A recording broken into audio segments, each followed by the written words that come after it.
Good morning. We are so excited to start our June 14th California Practitioner Advisory Group meeting. Seeing that most CPAG members are now present, will you please call the roll to establish a quorum? Yes, I will, and good morning.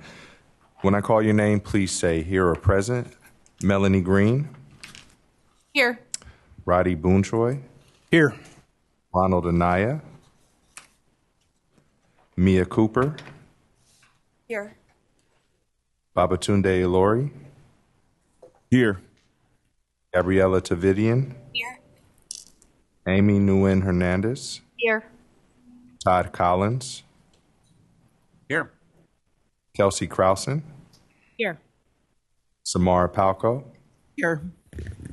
Angela Pasquale, Here. Matt Patterson, Present. Joshua Salas, Here.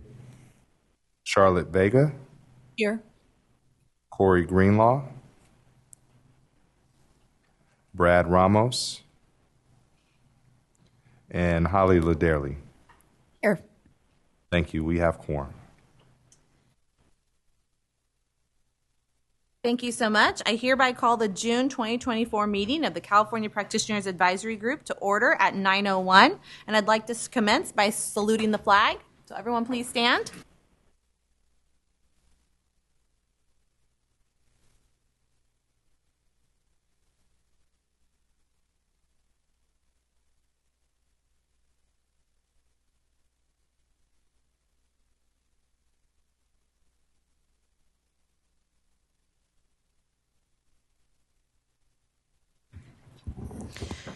Thank you so much. I am pleased to announce today that we have 3 new CPAG members and a new CPAG vice chair. First, I want to thank Judy Flores for her dedication and her time as a part of CPAG. She has resigned in order to prepare for her much-deserved retirement. I know she has just given so much of her talent and her time to education, and it's well-deserved and earned.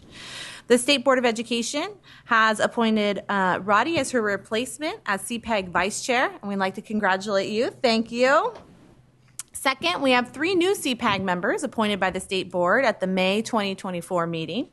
First, we have Brad, a CTE teacher in Morago Unified School District, Holly, a CTE teacher in Carmel Unified School District, and Corey, an assistant superintendent at Fresno County Superintendent of Schools. Due to pre-existing commitments, Brad and Corey are not here today, but we'll have them introduce themselves at our December meeting. But we have Holly, and so I'd like to give her a few moments to introduce herself to the group. Holly? Good morning. My name is Holly Letterly. I teach photography and design at Carmel Unified. I'm looking forward to working with everyone. And now we get to swear Holly in, so come on up.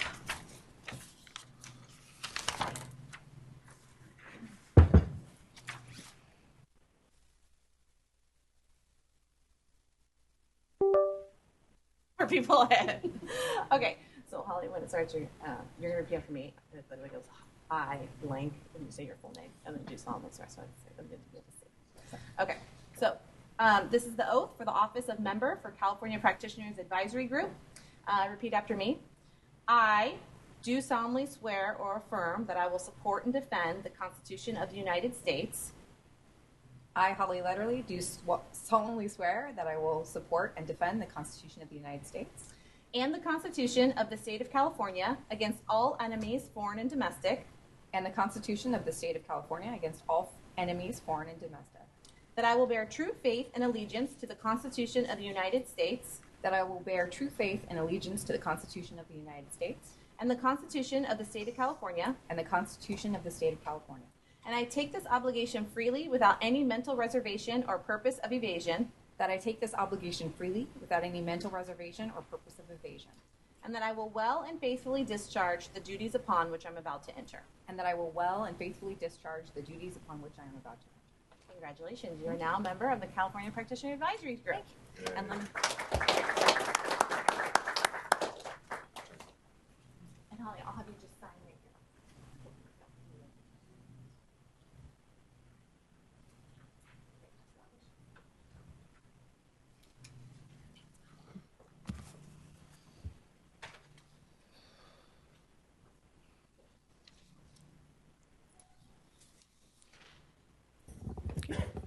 Thank you so much, Holly. We are excited to have you as a part of our team, and we're excited to have our other two members join us in December, where they'll be, we're actually going to swear them in beforehand over Zoom, but then I'll have them introduce themselves when they're here with us in December. As a note for members of the public, just to let everyone know, as a reminder, members of the public wishing to provide comment on, oh wait, hold on. I always get thrown off when we swear someone in. Those are like such big words, right? We're not going to evade anyone. We're like here to uphold the Constitution. Like it puts me in this very like, okay, this is very serious. Okay. So thank you, Holly. The next CPAG, so like I said before, we're going to have our new members, which will be at our next CPAG meeting, which is Friday, December 13th. When we were talking before, we can't believe we're already talking about December. That doesn't seem right or appropriate, but yes, the next time we'll come together is December, but please don't rush your summer to get there. We will take up item 3 out of order to approve the minutes from the February 2024 meeting. And finally, just as a note to folks that are in the room, there may be fire alarm maintenance and testing during our meeting. This includes audible horns and visceral strobe lights, but does not warrant evacuation. That seems like it would warrant evacuation, but I'm going to take my notes very seriously. It does not warrant evacuation. If there is a real fire emergency during testing, DGS will announce it through the PA system. So you can ignore it to the best of your ability unless they let us know over the PA that we do need to evacuate. I think there was also a note, there's construction in the restroom, so if there's some type of buzzing or drilling noise, it's the construction in the restrooms that are behind us. Now on the public input. So as a reminder, public comment may be provided in person or by phone. Members of the public wishing to call in for public comment should view the live stream of the meeting to know at what time public comment will occur for each item. Public comment can be provided during the meeting by dialing the phone number and access code listed on the screen during each item. The operator will notify callers when it's their turn to provide public comment. Public comment will be limited to 1 minute. Please turn down the speaker volume of your computers if you're following the live webcast to avoid an echoing effect. Item 4 is the general public comment item during which members of the public may provide comment on matters that are not specifically listed in our CPAG agenda. So we'll now take up item 3, which is to approve the minutes from the February 2024 CPAG meeting. CPAG members, you were provided the link to the draft minutes that are posted on the CPAG website. I'm sure you reviewed it prior to the meeting, but I'll give you about a minute just to review it if you need to. As you're reviewing it, we will queue up public comment. And so on the screen, you will see the public comment slide with the call-in number, which I just talked about. For anyone calling in, you'll be notified when it's your time to speak. And we encourage you to state your name and affiliation for the record. Is there anyone in the room who wishes to make public comment on the minutes? Okay. Seeing none in the room, I will give the phone line a minute to see if there's any callers. Caller with phone number ending in 2503, please state your name and affiliation for the record. Your time starts now. I'm actually calling about item 2. Thank you. Thank you.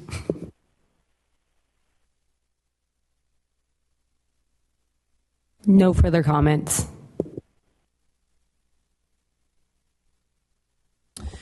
Thank you so much. Is there any discussion on this item? Okay, do I have a motion to approve the minutes? So moved. And do I have a second? Second. Thank you, Andy. We will now hold a roll call vote. If you are not here during this CPAG meeting, then please abstain. Members who were absent in February, just please say abstain. Will you please call the roll for a vote? Yes. Melanie Green, Aye. Roddy Boonchoy, Aye. Ronald Anaya, Mia Cooper, abstain. Babatunde Alori, Aye. Gabriella Tavidian, Aye. Amy Nguyen Hernandez, Aye. Todd Collins, Aye. Kelsey Krausen, Aye. Samara Palco, Aye. Angela Pasquale, Aye. Matt Patterson, Aye. Joshua Salas, Aye. Charlotte Vega, Aye. Corey Greenlaw, Brad Ramos, Holly Lederle. Abstain. Thank you. Motion passes. Thank you so much. We will now move into agenda item 1, which is the California Practitioners Advisory Group orientation. This item will be presented by Sarah Petrowski and Karen Gill of the State Board of Education. Go ahead, begin when you're ready. Good morning, Chair Green, Vice Chair Boonchoi, Director McGee, and members of CPAG. I'm Sarah Petrowski, Senior Policy Director for the State Board of Education, and today I'm joined by the State Board's Chief Counsel, Karen Gill, to give you a brief orientation on your service as a CPAG member.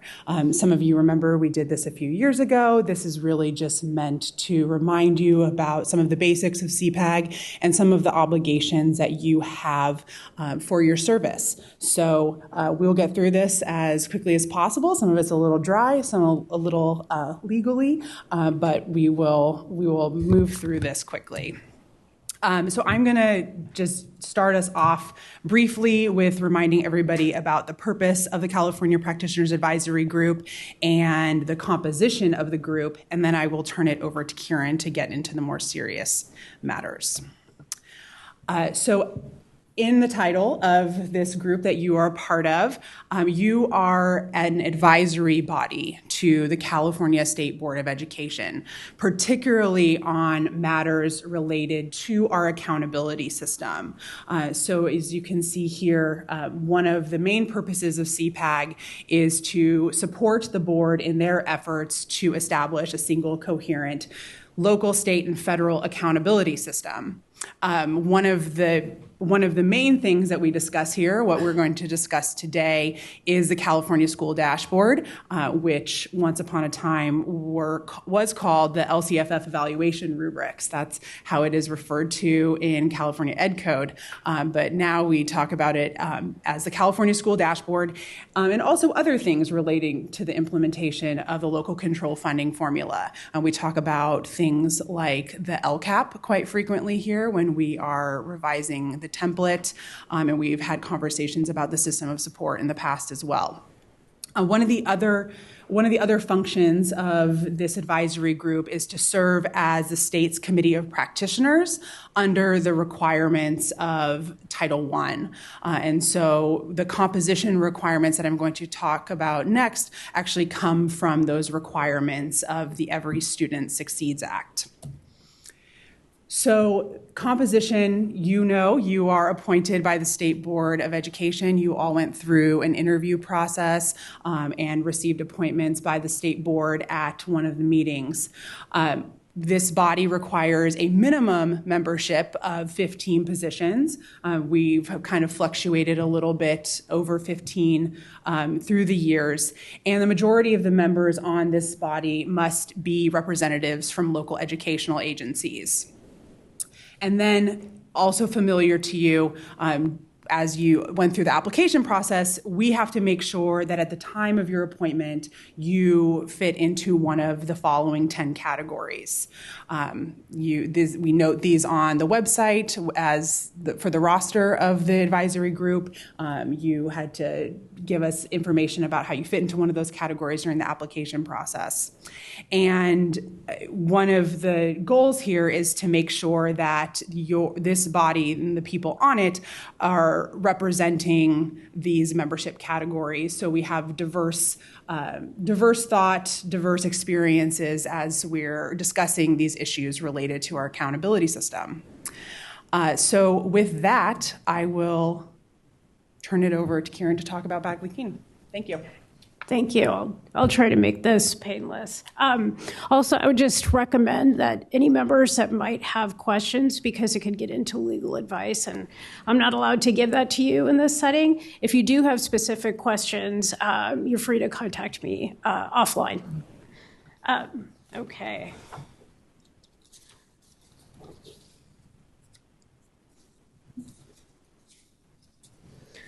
So one of the materials that staff sends all the members upon appointment is the DOJ Bagley-Keene Act practice guide. And really what it does is explains the purpose of Bagley-Keene. And what it says is that rather than striving for efficiency, the legislature placed a higher value on having a group of individuals from a variety of experiences and backgrounds come together to develop a consensus, and the public has the ability to monitor and participate in the consensus building process. So as we're talking about some of the rules and the obligations and different things that are required under Bagley-Keene, just remember that efficiency is not the paramount consideration here, which might explain why we have to take a few extra steps sometimes. Okay, who is covered? Well, you all know from the CPAG governing body that this body is covered by the requirements of the Bagley-Keene Act. And really there are two different types of meetings where CPAG business might occur and would be subject to the notice and public comment requirements. So the first type is a notice CPAG meeting. So that's like the one here. There's a quorum present. And the second type is one that involves a committee of less than a quorum of members. So that could be a subcommittee or a task force, could be considered a committee meeting. One example is the State Board Screening Committee. Many of you have, not all of you, have met with them before. Although it's a group of three, those are subject to Bagley-Keene, and as you know, they are webcast, and there is an ability for the public to participate. And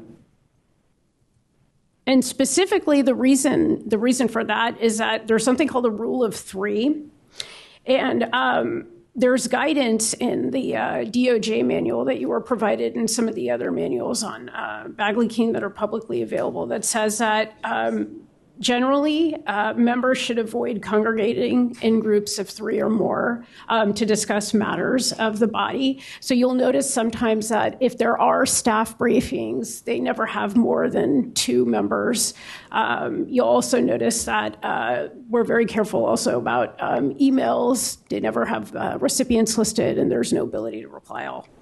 And that's just another note about what could be a meeting. It could be over an email. If you use emails, texts, or other forms of communication with multiple CPAG members, it could it could trigger the requirements of the Act.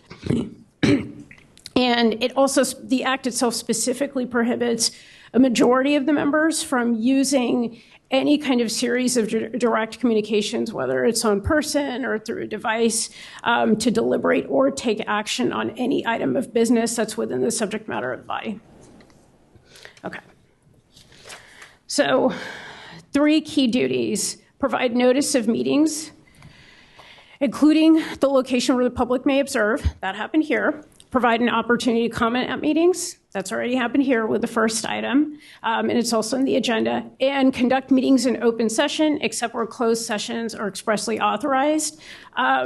Closed session is something that can only take place in limited circumstances, and I can share that really it's about litigation. As far as I know, CPAG is not involved in any litigation, so for the most part, closed session is probably something you won't experience during your membership. Okay, notice. At least 10 calendar days before the meeting, the notice has to be posted, has to be internet posted, has to be provided to anyone who requests notice. So remember, there's a distribution list where notice of the agenda goes out. It has to include the date, time, and place of the meeting, contact information. For example, for accommodations, there's usually a CD contact person listed. You have to make appropriate alternative formats available upon request, and descriptions of items on the agenda. For that piece, it just has to be a brief general description of an item that doesn't need to exceed 20 words. And the other thing to note is that CPAG can't even take up or discuss items that are not on the agenda. But as the chair noted at the outset, there is that final item that allows discussion or of items that weren't otherwise listed, and sometimes that's a forum in which to talk about future items on the agenda. Okay, so following each item, including this orientation item, the public has an opportunity to comment. And we always have that slide up, and you'll refer to it. Again, this is because public comment is so important, we may have members of the public that do want to comment on things that aren't specifically on the agenda. So while the body can't take up matters not on the agenda, the public in a general public comment item, usually at the end, has the opportunity, if the body allows it, to raise new topics for potential discussion. When a member of the public raises an item that's not on the agenda, the body can't discuss it, but they can ask to have it added as a discussion item for a future agenda. Okay, so I already talked a little bit about this. Again, what's a meeting? It's a congregation of a majority of the members. And again, committees, subcommittees, rule of 3 applies. Regular meetings are those that take place here. There are provisions for special meetings and emergency meetings where you can have shortened notice, but it requires special circumstances. Usually it's in an emergency situation. And again, a meeting isn't based on its form or how it's styled or whether it's described as a meeting. It's really based on the circumstances. So if there are a majority of CPAG members in a room to vote, receive information, or otherwise discuss CPAG business, that could be considered a meeting.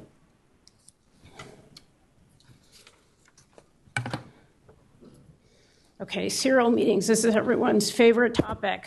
Okay, so the Act expressly prohibits the use of any kind of direct communication, technological device, texting, phone, Zoom, whatever, to allow a majority of members to develop some kind of collective concurrence as to action to be taken on an item by members outside of an open meeting.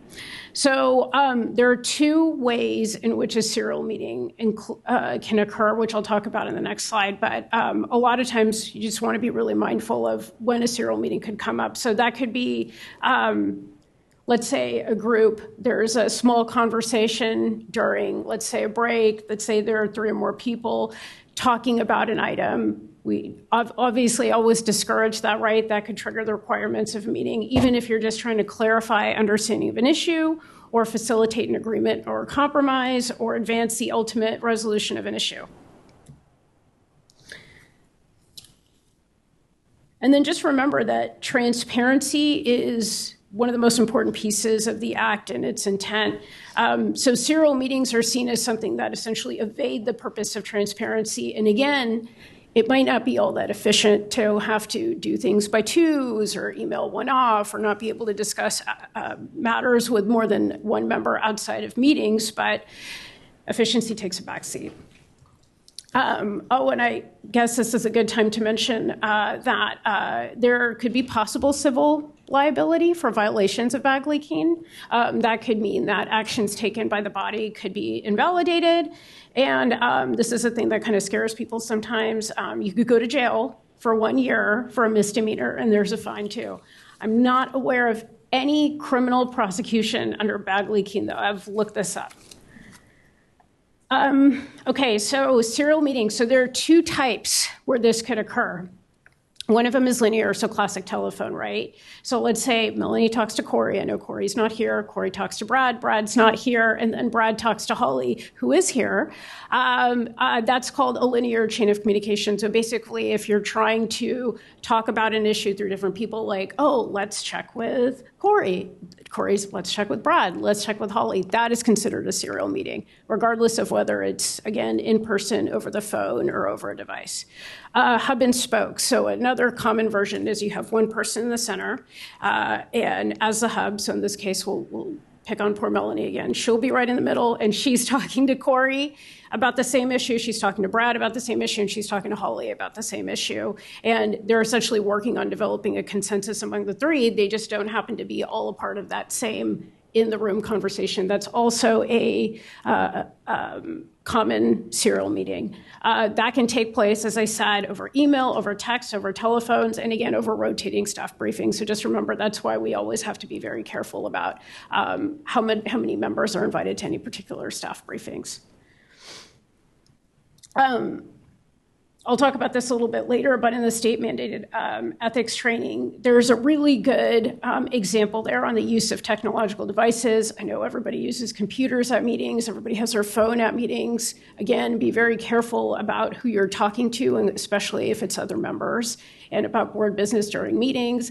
That itself could be considered both violating the spirit and the purpose of the act, and could itself be a serial meeting too. Okay, so the big takeaways are: avoid discussing matters within CPAG jurisdiction with other CPAG members outside of meetings. So again, if you have to run up, of course, everybody has to go to the second floor or maybe up to the fifth floor today, the bathroom. Don't talk with one other person. Careful when we're having lunch today. And again, be careful over email and text.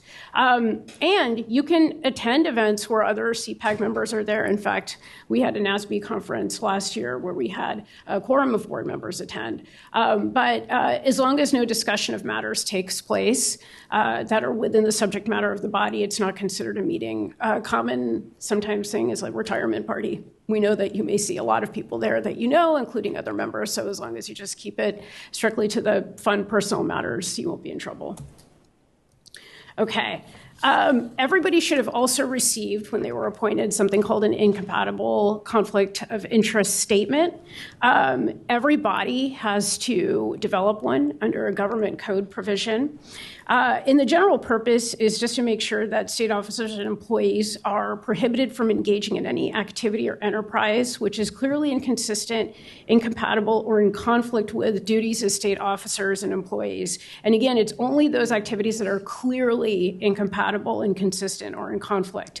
The SBE adopted and developed its own statement of incompatible activities, and it applies to all of its bodies, including this one, and it sets out the purpose really well. And I think if you keep the purpose in mind and you see the listed prohibited activities, it'll be helpful. The idea is that everybody wants to protect, the purpose here as it applies to this body is to protect the integrity and the impartiality of advice provided to the SBE.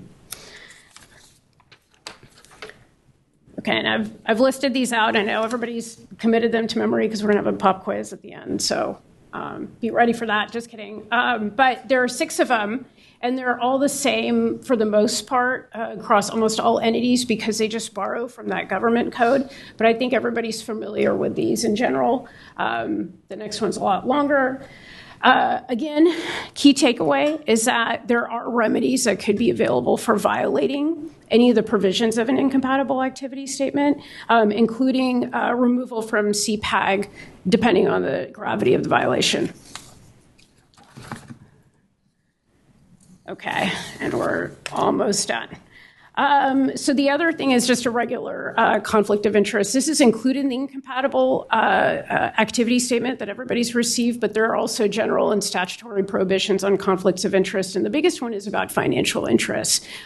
So essentially, the bottom line is if you're receiving some sort of financial interest, be it income, be it some other kind of gift, be it investment stock in some sort of entity or person that does business before this body, that's considered prohibited financial interest. There are a couple other more specific pieces as they come up, but it doesn't include a remote interest. And there's a statute out there that has a whole list of what a remote interest is, but the most common one is if you're an officer or an employee of a nonprofit entity. So even if that nonprofit entity happens to do some sort of business in front of CPAG, it doesn't necessarily trigger a financial interest.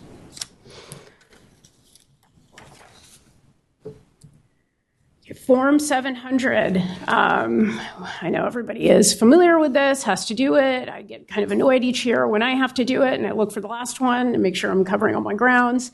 The most important thing is each year, our staff is really good about reminding you when they're due to just, take one more peruse through the SBE Conflict of Interest Code, and it lists exactly the types of income and interests that have to be disclosed. It talks about specific categories of vendors and the like. And just remember that you can get fined if you don't do it on time. And recently I've heard they've even started making people take remedial ethics classes. So that'd be one more thing you don't want to do. Okay, the ethics training. We all know about the ethics training. We have to take it every 2 years. I'm very tempted every 2 years to just click, click, click, click, click, but they have those quizzes that are really hard. And sometimes I don't pass them. I have to go back and take it again. Yeah, I bet we've all been there.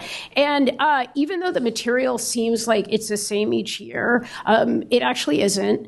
There are some new things each year, just as, especially with technology and as we have a larger understanding of how the public can participate and potential financial interests or other conflicts or other ethical issues, new things come up. So really do pay attention as much as you can. And the main thing is that it's not intended to scare you just about what you can't do.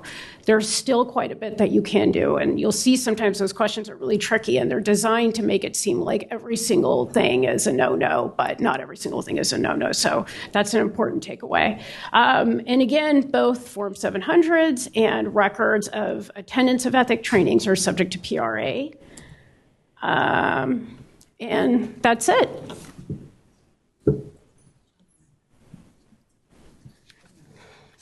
Thank you so much. Can I ask CPAG if they have any questions or just go straight into public comment? Okay, so we'll go straight into public comment. Agenda item 1 is the California Practitioner Advisory Group orientation. We've had our presentation and now we'll move into public comment. So as you see, the slide is up on the screen with the call-in number. As I said before, members of the public that are wishing to provide public comment may do so by calling the number on the slide. Remember to state your name and affiliation for the record. Before we go to the phone line, we'll just check to make sure, is there anyone in the room wishing to provide public comment for this item? No one wants to share their thoughts on Form 700? Okay. I see Sarah's face. She's like, don't get smart about the laws. I hear you. Okay, so now we'll go to the phone. Is there anyone on the phone wishing to comment on this item? There's no comments. Okay, given there's no public comment, we'll now open this item for CPAG discussion. So if there's any general questions or points of clarification, like they stated, there's some things that we might have to direct offline if it's a certain nature of questions, but just wanted to give you that space because I know it's a lot of information. Some of you might be really familiar with it, others might be new. Any questions? Okay, I took away that there's no one in jail for CPAG yet, and that we better do our 700 form or we're going to have to take a class on it. So thank you so much. It's important. The CPAG is, as they stated, it's in statute. It supports state and federal accountability policy, and so it's a very important place where the state board gets feedback, and we appreciate everyone's unique perspective. As you see and get to know CPAG members, everyone comes from a really unique space in education, and all your inputs is important. And I also think that you have a unique opportunity to not only draw on your personal experience, but think of the state overall and really also kind of zoom out and think, okay, how do I take my personal experience, but also think about how this supports and impacts California. So very appreciative of everyone who serves on CPAG, and want to say thank you. I want to direct you to the folder that Director McGee wanted to make sure I pointed out. So you'll see a yellow folder at your desk, and in there, CDE staff has included a self-addressed stamped envelope for you for your reimbursements. Director McGee, anything else you want to add about those materials? Yes, thank you. And so to support CPAG members, our team did place an envelope in there, like Melanie mentioned. We do need original receipts for certain items. We do want to get your reimbursements processed as soon as possible. So please look at that checklist that our team created. There's some hard copy documents that we need, and so to support you, we've put that self-addressed envelope in there. And then our team will follow up after the meeting, send you all an email to let you know when we need the documents by so we can get them processed and try and get your reimbursements timely. Any feedback, too, please email us and let us know about that. Thank you so much. Okay, with this concludes item number 1. Thank you. We're now going to move into item number 2, which is an information item related to California state and federal accountability systems, specifically thinking about the 2024 accountability plan. We have the incredible Cindy and Kimberly here to lead us through this item. They're from the Analysis, Measurement, Accountability, and Reporting Division at CDE, and we're always very thankful to have you share the information. So when you're ready, please begin.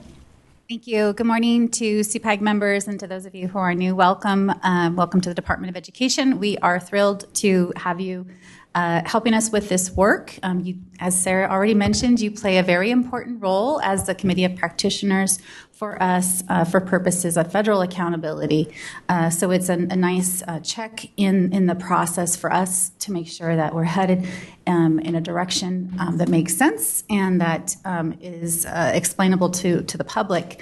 This is an information item, and I am Cindy Cazanes. I should introduce myself. I am the Director of the Analysis, Measurement, and Accountability Reporting Division. We are responsible for the metrics behind the accountability system and also the California School Dashboard. And then something on the side that we do is DataQuest and all of our federal reporting. So many of you were here in February. We had an ambitious plan that we have really, I think, achieved a lot in those few months. You're going to hear today from my colleague from Ken Munhink about the information around science that we've been working on, the engagement we have had with the community around this. And I think I told you this back in February. I will reiterate it. They are one of the best organized groups that is organically come together, whether it's the practitioners or the advocates. They really do speak with one voice when it comes to science.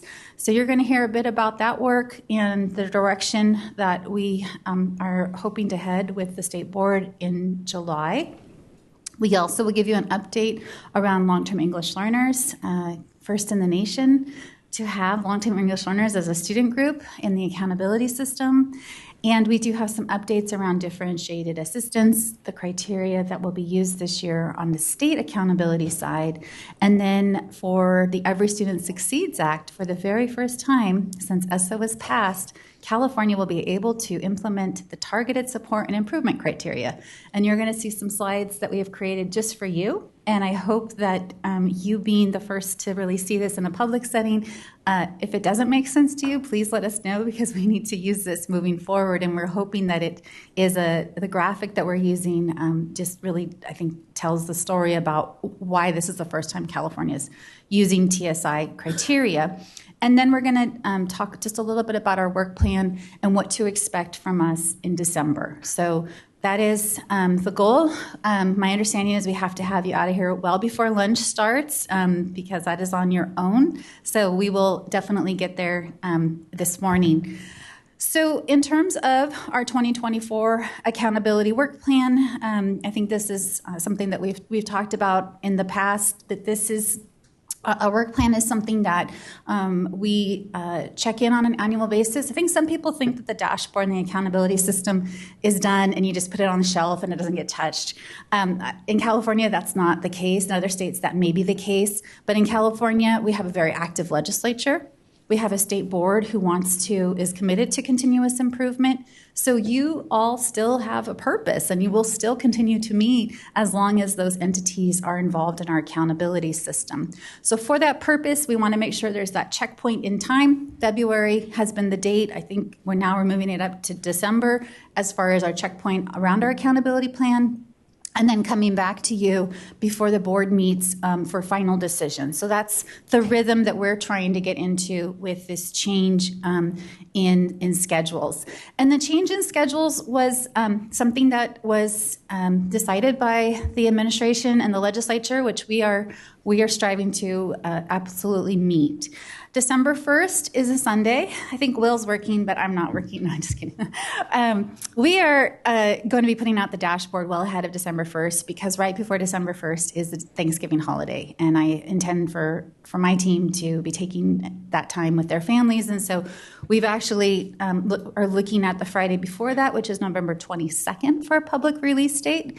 I'm not going to put that on a slide at this point because I want to give us that extra time in case something happens, because this is the first time we've moved up production by 3 weeks ever. So the purpose of this legislation was to make sure that we could get out data earlier so that we can have actionable data at our school sites, at our districts, well ahead of the school year, being halfway over. So That has constituted your shift in your meetings and the December meeting coming into play this year for anticipation of what's going on with the 2025 dashboard.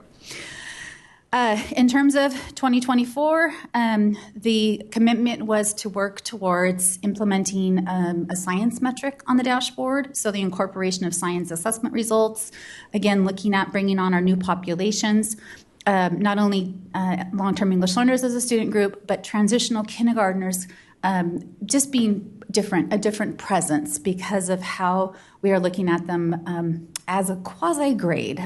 So we can talk a little bit more about that as needed. The college career indicator is still on our radar. We will not be talking about it today because there's no changes to it. The same with the student level growth model. It is scheduled for a data release later on this year, but there is no update. So this is really all we'll be talking about today. It's just that it's still present and will be released close to December, so maybe around the time of your next meeting. And then also present, but not we don't have slides on this, is around Priority 1 and our state level data that we're going to continue to produce this year and spend time with the field to help them to understand the purpose of those data and how to make sure that they're addressing the concerns and the needs that arise in those data points. So with that, I'm going to turn it over to Kim. We have several members in the audience, and guess what? They are all team members of mine for the most part, and so Kim's going to take just a moment this morning to introduce the team as well and a couple of interns we have for the summer. Thank you so much, Cindy. Kimberly Muntank, Administrator of the Accountability Development and Policy Analysis Unit. And I am proud to introduce my team who has joined us in the building this summer. Earlier, Melanie and I were talking about, school is out, but we are here, right, doing the business of school. So I just want to make sure. Starting in the very back, we have one of our interns joining us from Stanford University this summer, Sophia Chun. Next up, our intern from the rival school, UC Berkeley, we have Jade Jaimes. And then we have members of my team that I'm so excited to have present in the room who help contribute to this presentation. Please, this is not Cindy and I are doing, we're just bringing forth their work. So we have Arit Winston, Catherine Morrissey, and Sarah Marole. So thank you so much for entertaining their work, and they're all here to listen, take good notes while I'm speaking on the comments that you bring to bear today as we walk through this very exciting item, right? Science on the dashboard and how we bring that forward. In February, we walked through with you what our plans were. We're here today to execute those plans, and you are a key role prior to our state board meeting in July. So without further ado, I will walk through a brief recollection, because sometimes we just all need to realize how we got here. That's for the benefit of you here, but as well as for anyone who's joining us who might make public comment, right? How did we get to science on the dashboard? And where we start is with an assessment, right? California operationalized the CAST, the California Science Assessment, in grades 5, 8, and once in the time period of high school back in 2018. Years ago, right? In 2020, at that very key March State Board meeting, the last time it was in person prior to COVID, we talked about the timeline for potential incorporation of the science test and the results into the California School Dashboard.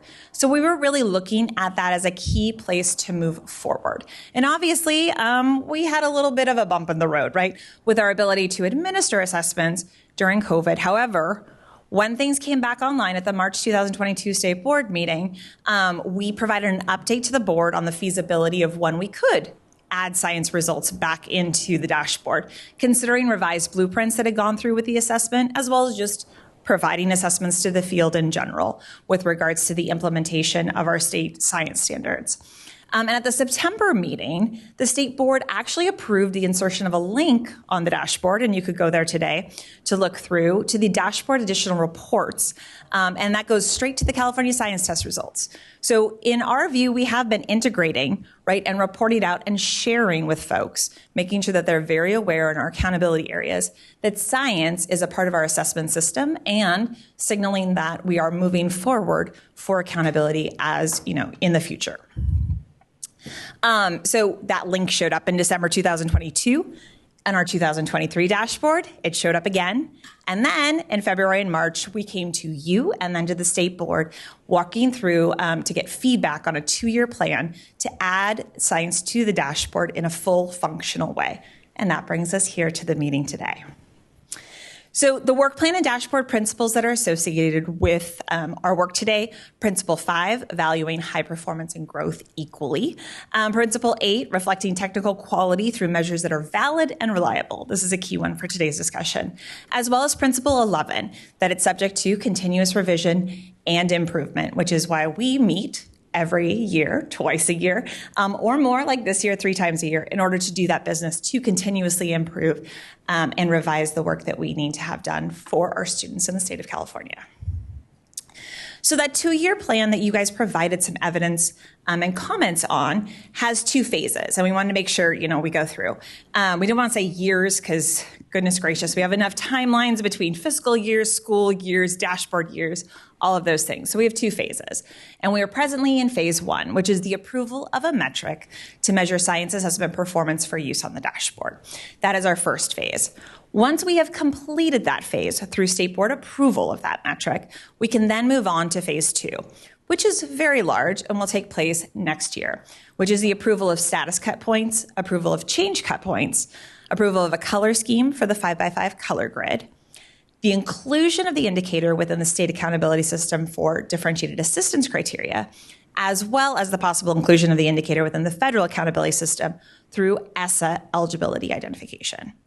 So as you can see, there's a progression. Obviously, we cannot get to step 5, right? Until we have gone through steps 2, 3, and 4.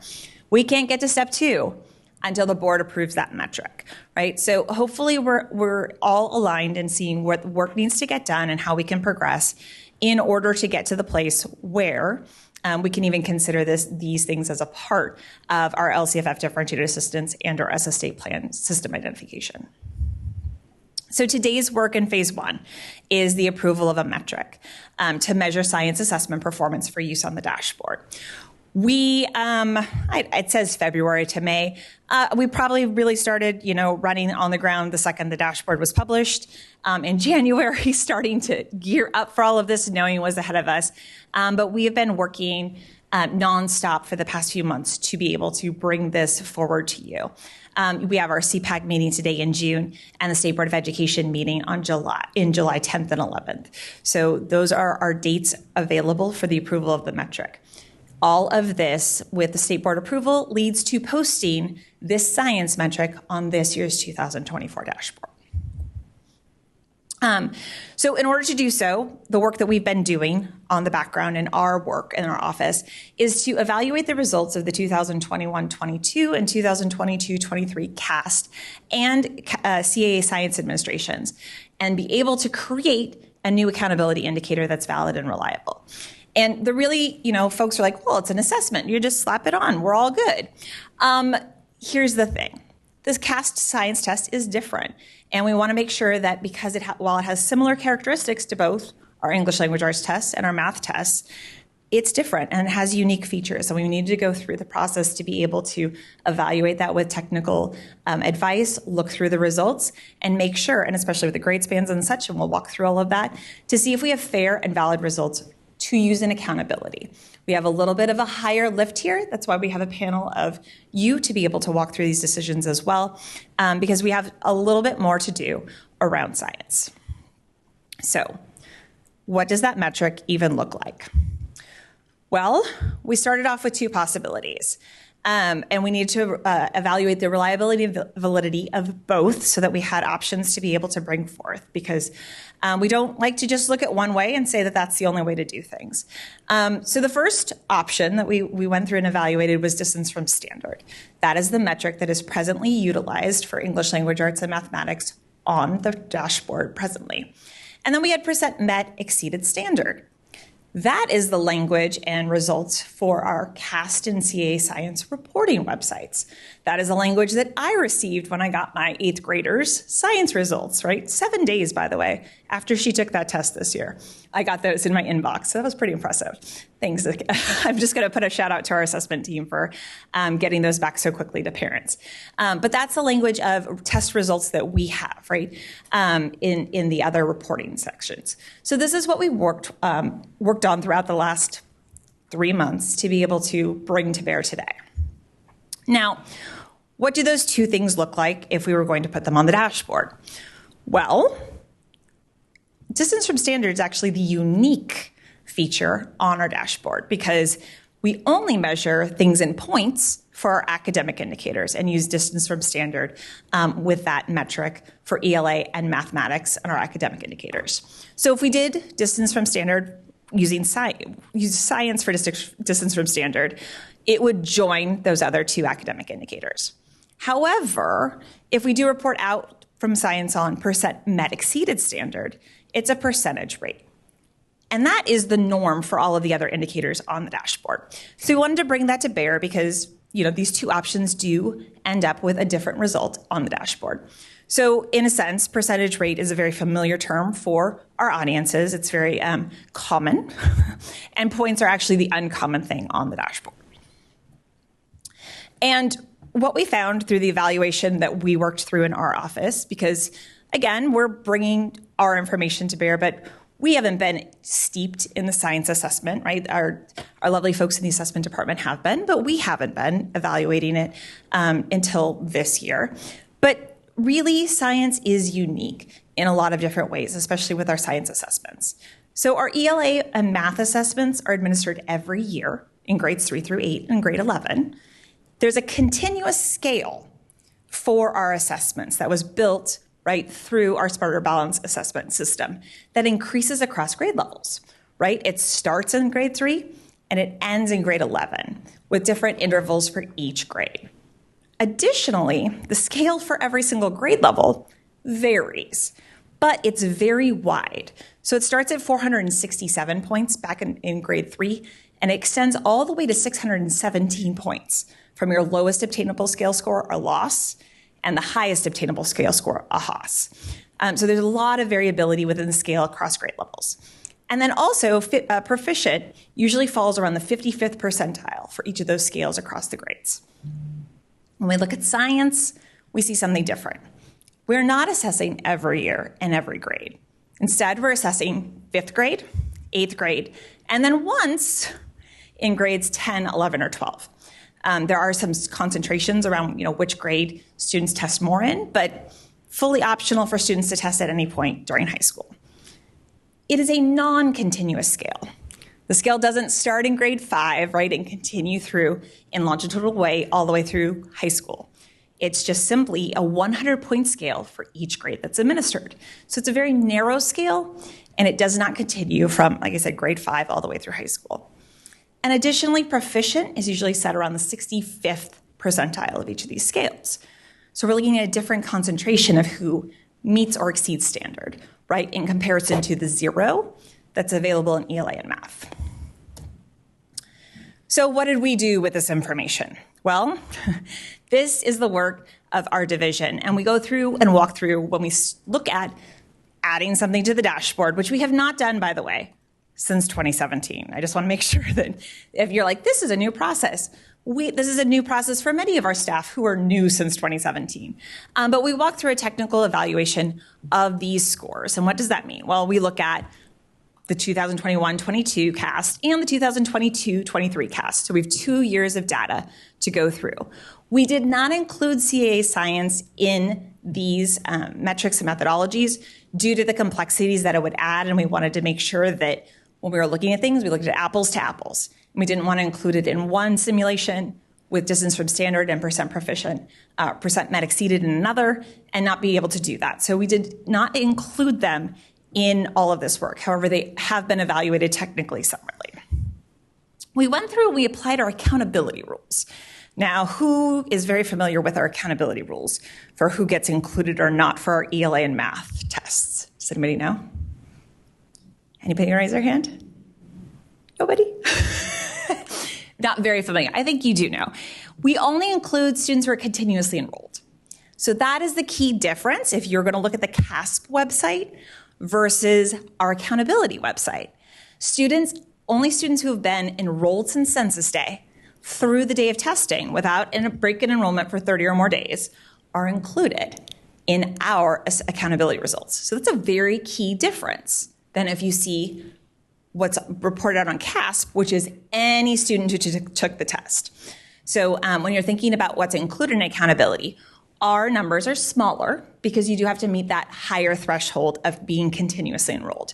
So we went through and we applied those rules to this group of students to see, again, what's the population we're looking at and a more accurate view of what's there.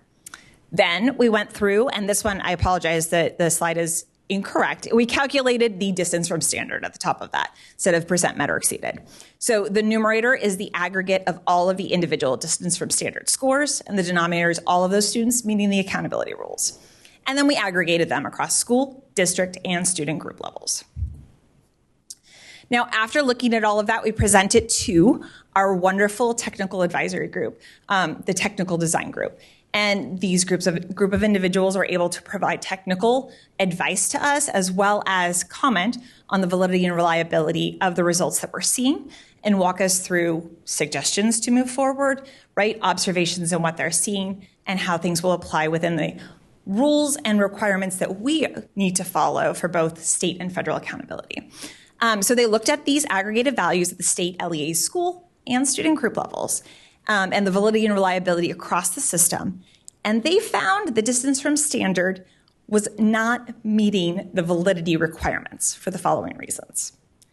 They found that the scores were very clustered together and not spread across the full range of that 100-point scale, which would next year cause issues when we get to steps 2, 3, and 4, which are setting cut scores.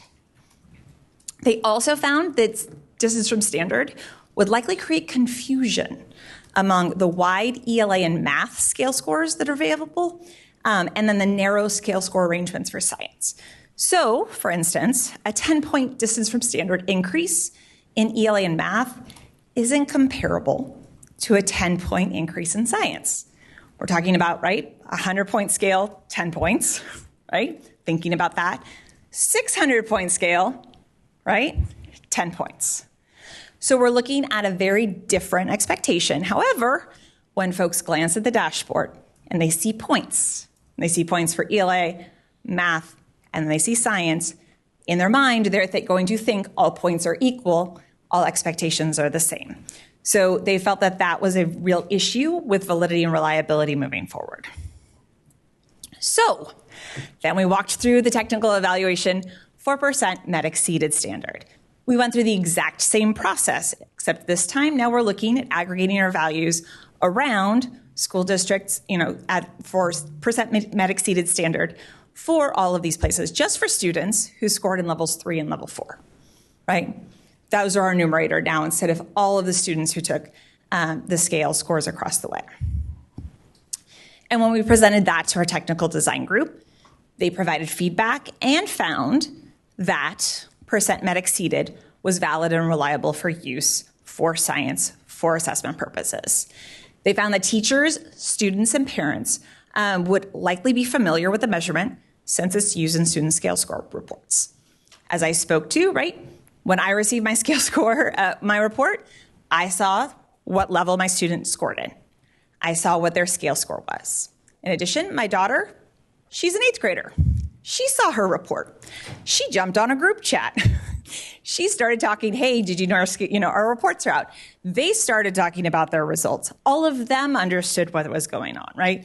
It was a very familiar, easily interpretable way for them to see how they scored and what they did. And I didn't do any explaining. They were all talking amongst themselves about what was going on, and the student score report provided that context for them to do so. So the familiarity exists, obviously, previously with our ELA and math assessments and a similar way of looking at test results, but it's also obviously very common for them to understand and be able to speak at the student level, and we'll work that through. Additionally, it allowed for a wide range of aggregate scores, not only across our state, but for schools, LEAs, and student groups at all levels. And as I said before, that was not present nor available within the distance from standard results that we saw. We took this feedback and looked for feedback from our educational partners, as Cindy mentioned, right, about our various groups that are very well connected to science results. They know them much better than we do, and walked through things. And we did hear a concern from them that if we chose to measure science differently, right, from ELA and math, that it would seem less important on the dashboard if we used a different metric. When we've had further conversations and understood, right, that this metric shows up 100% on the dashboard as an indicator. In reflection, looking back to our API days, the science test was incorporated back in the API, but it only counted for 20%, right, of a score. Right now, it's going to count for a 100% when it gets actualized on the dashboard. So it's not any smaller, it's just being reflected again in a different way. So as we had further conversations, once away from that kind of place and space, folks understood. Additionally, a lot of the individuals who we talked to are very heavily invested in science. They are not heavily familiar with ELA and math, right? So it's kind of talking across all of those places. And as we furthered conversations, we realized, right, when that comes to bear, that worry goes away. So moving forward, CDE has a preferred methodology of the following: using percent met exceeded standard for the reasons of that it is technically sound, that it's valid and accessible in the dashboard due to familiarity with the metric on student score reports and this CAST and CA science public reporting websites, and it allows for science to clearly demonstrate its unique outcomes for its distinct grades tested. So with that, I turn it to Melanie for the first question that we have around science for the day. Does CPAG have any feedback or questions about using percent met exceeded for the science metric for the dashboard? Thank you so much, Kimberly. I first just want to appreciate, like you said, this has been a long conversation, and it's incredible because our accountability system is dedicated to continuous improvement, right? We're not a one and done state. This is from the beginning when you talked about LCFF evaluation rubrics that Cindy mentioned when it was first born. So just appreciate that, taking us through the history of how we got to where we are. But now with discussion from CPAG on Kimberly's question that she posed. Go ahead, John. Mm-hmm. Hi, thanks for the presentation. Look forward to, I'm sure, much more material to come. The dashboard today for ELA and math uses distance from standard, right?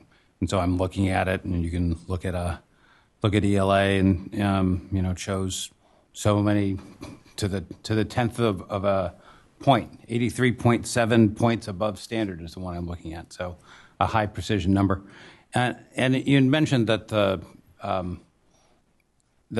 people who are involved in the science community are concerned that there's a difference in the way that the difference will make it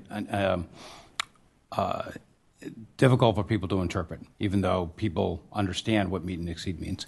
Had you considered adding meet and exceed? So I'd elaborate on that. I'd say most people who are not technically fluent with the methodologies we use for testing and reporting don't have any understanding of what the difference from standard is, distance from standard. And then when they see that 87.3 points above standard, 83 seems like a lot, above seems good, but that's basically all they're not really absorbing what it means. And so an alternative would be to add meet and exceed to those as well, and provide more information in a way that, as you've articulated so well with your family example, is very accessible to people who are not education professionals, not assessment professionals, or just parents, kids, school board members, community members who are trying to access both the new data you're trying to add and the data we already have. That would certainly address the compatibility issue between them, because you'd have the same information for both, in addition to the DFS, which maybe you could include for science as well. So did you consider that at all, and how do you think about that? I'm happy to receive that feedback. our metrics and methodologies that have been approved by obviously our SS state plan back in 2018, right? We don't have the opportunity, right, to modify or do that. But again, hearing and receiving information, thank you for the feedback. Oh, let me just summarize the feedback then in a way that maybe is more bite-sizable, which is I think the point you make about comparability between ELA, math, and now science is a very important one. And I think the lack of general understanding of distance from standard among non-professionals, education amateurs like myself, I think is an important one that is overlooked in the current one. And given that you're going to break that mold with science, I think it would be advisable for the board and for the CDE to consider whether they should break the mold for the others as well, both to make them compatible and more accessible. Thank you. Other comments? Thank you for your presentation. I so appreciate the student voice and understanding. We really want to give ownership to our students, make sure they understand their learning, their outcomes, and then that means parents are going to understand. They're going to have critical conversations at home. And so when you can talk at a level where the family and the student is included, this is going to cause them to have intrinsic motivation to continue to grow and do better. So I really appreciate differentiating, having this very clear, this meets, exceeds, and what can I do to continue to get better? So I really appreciate this. Thank you. Babatunde? Thank you for the presentation, and I think that with what was shared, I can understand kind of the logic of why with science you're going to want to utilize like a different methodology than with ELA and math.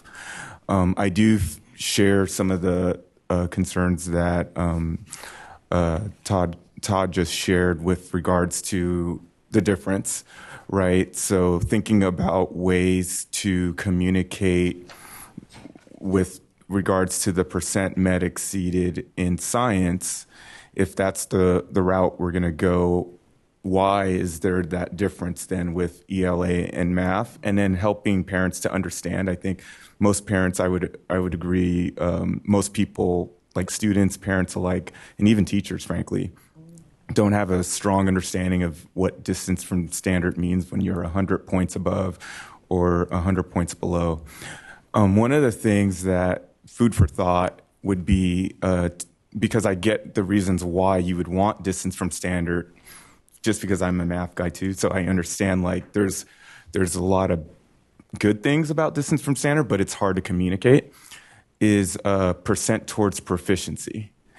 And it kind of it's easier for people to understand percentages, but it's not a Boolean. It's not 1 or 0. It's not, I either met or exceeded or I didn't meet, right? It's just two options versus distance from standard allows you to get a sense of how close you are to that standard with those points. Percent towards proficiency kind of gives you both in some ways because it's easier to understand a percent. And then also it gives, oh, there it is. Thank you for letting it gives us a sense of how close you are towards that proficiency. So let's say and I have an 8th grader as well, or she's going into 9th grade. So we have kids in the same spot. And let's say my daughter gets like 95% towards proficient. She knows I'm 5 percentage points away versus getting, let's say she got -5 distance from standard or -10 distance from standard. So it's like a way to explain it that's easier, but then it also gives you that ability to not just be Boolean, like 1 or 0. So just food for thought, but I really appreciate the presentation. Other comments? Okay, thank you so much. We will continue with our presentation. All right. So we just have a few more things. So thank you again, really appreciate the conversation today as we, again, bring forward and move this forward to the board. So the next question we have, walking through our methodology, is whether or not to incorporate a participation rate within our science outcomes and what we report within accountability. So to be very clear, and when I say very clear, meaning Cindy and myself definitely made a phone call to ED just to make sure we were also very clear about this, that the U.S. Department of Education, while they require that states assess 95% of all students within the school district and student group levels, for the ELA and mathematics assessments, there is not another requirement when we add additional subject matter to our accountability systems to also assess 95% of students. So that is not a federal mandate that is incorporated when we add any additional assessments to our accountability plan. But that might be something that we want to consider. So we've provided for you looking at the simulations that we did, where we were able to run, what the participation rate distribution looks like for science in the 2022-23 school year. And we have two, I will just clarify for you, two results for science. One is using, when we're looking at our high school groupings, current year, so all students who took the assessment within the current year. And then for science cumulative, that's where we bank scores, and we're looking at all students who graduated in 2023 or reached 12th grade rather in 2023 who took the science assessment. So those are the two different types of participation we're looking at. So when we see what percentage of districts have met the 95% threshold, meaning they're in that first column, 95 to 100%, we have 70.6% of districts who've met that when we look at the current year distribution. When we look at cumulative, it's 77.2. That is in comparison to math and ELA of 89.1% of districts meeting our requirement of 95% and 90.9 for ELA. So that's a very large difference between the expected hitting 95% thresholds. As you can see, for science, there's a large buckets, right, that are hitting 90 to 95%. So they're not that far off. However, for science in current year, we have over 10% that are less than 90%. And then again, for the cumulative year, we're looking at around 7% of districts that that have a participation rate below 90%. For schools, it's a little bit higher, and a lot I will emphasize when we look through the second distribution, that's a lot due to our elementary grades. So here we can see that for science, we still have about a 5 to 8 point differential between ELA and math in meeting or exceeding the 95% requirement. So when we see 5th and 8th grade distribution, it's very close, right, to our math and ELA. And I will point out that in elementary schools, there's a very established habit of grading students in grades 3, 4, 5, 6, 7, and 8. So adding a math test to the schedule for grades 5 and 8 is something that's very easily done. However, when we get to high school, we see a very different participation rate. So we only see 50% of our high school districts meeting a 95% participation rate for our current year students and 63.2% for science. Now, high school participation is not that high also for math or ELA. So it's also, that we also have a problem with high school districts being able to meet that as well, but it's definitely lower for science when we look at high school. So what would the incorporation of participation rate look like for science? And we'll start with what it looks like for ELA and math. So for ELA and math, we are required by the federal government to account for 95% of all students who took the test. So if you do not have 95% of students taking the test, we have to impute student scores. So we've got to add faux students to your score. And when we do that, we assume that they are a student sitting at the screen and that they did not interact or operate with the test at all. They logged in and they got a loss score. So that is what happens for our ELA and math participation rate incorporation. We add in the lowest obtainable scale score, which is a negative 333 score to each average right, for every student that is below 95%.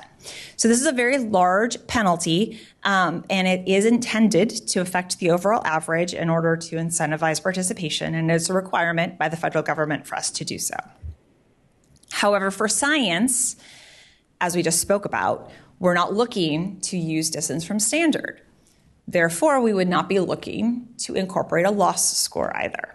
And presently, our English Learner Progress Indicator uses, if you remember last year our decision, we incorporated a participation rate penalty as far as what, students who didn't make progress to be a general 0 in the numerator, 1 added to the denominator for each student that we needed to add to the denominator to get you to 95%. So this is something that we could very easily do with science.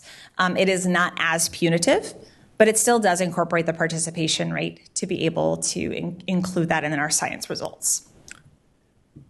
When we asked for technical feedback from our TDG on the participation rate inclusion, they shared back with us that the science metric would remain valid either with or without the inclusion of a participation rate.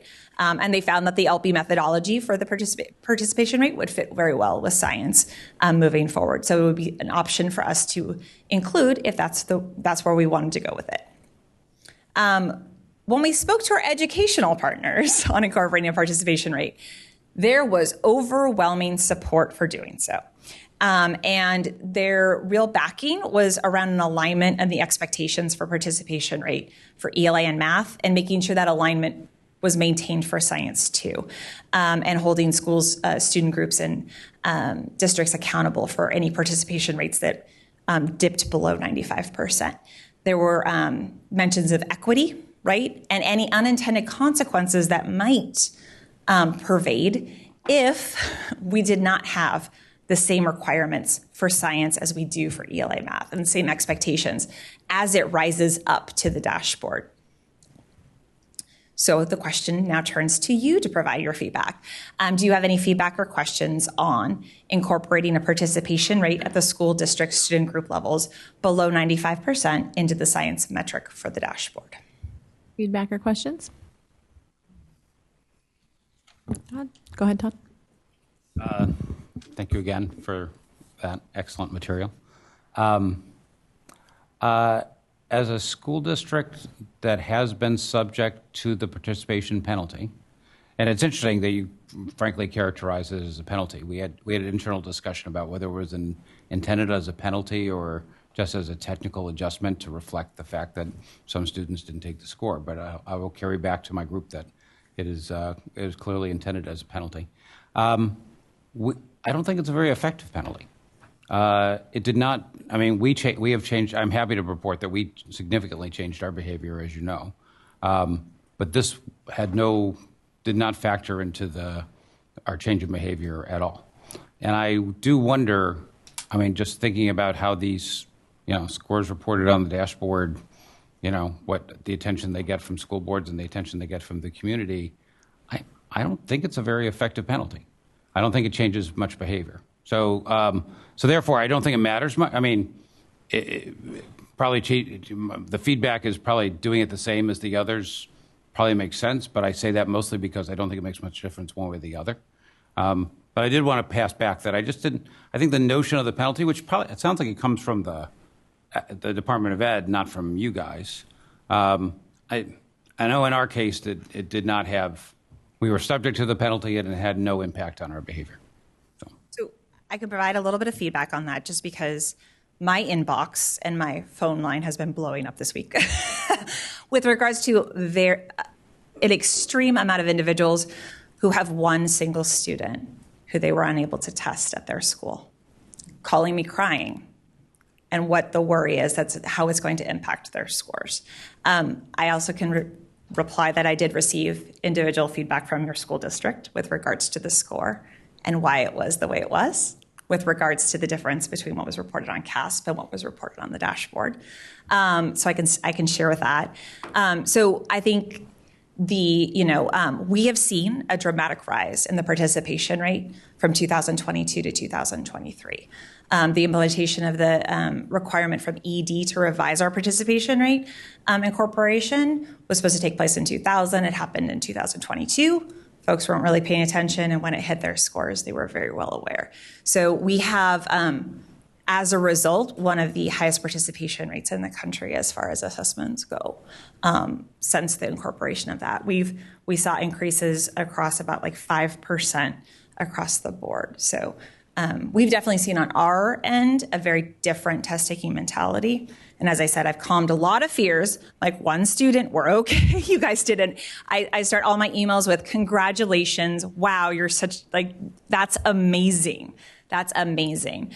But I do think it's a very, judging from the email volume, both held by our assessment division, who answers a lot of the emails, as well as the folks in our department that do. I do know it is a concern, and folks are very attentive to the participation rate and the requirements. Other comments or feedback? Kelsey? That brings up just a wondering for me about the implications for small schools and districts, and also for high school districts as well, given their much lower participation rates.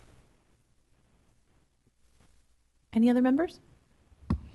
Okay, thank you. And just to give the CPAG a little view of where we're going, there's 2 more places where we'll pause for feedback, and then we'll take a break. Go ahead. I appreciate that, Melanie. Thank you. All right. All right. So speaking of high schools, right, the other question that we do need to answer is how do we aggregate these scores that are offered when students take the test in high school? So for CAST and CAA Science, as I mentioned before, the assessment is given once, either in grade 10, 11, or 12. And that is up to the purview of the local education agency that's offering the assessments, right? If there is an option for students to take it in one grade, if it is directed that students take it in a certain grade and not in another, but it does need to be completed in order for a student to be counted as participating through grade 12, right, to go through. So we need to figure out how we're going to look at those disparate offerings for the grade levels and how we're going to collect those to report out at a high school district, right? So we have 2 options, and this is what we saw on that previous slide. We have current year scores. So that is, for instance, is for the purposes of this year's dashboard, would be any high schooler who tested in 2023-24 at any point. So all the 10th graders, all the 11th graders, and all the 12th graders. So anyone that took the 2023-24 instance of the CAST or CAA Science assessment.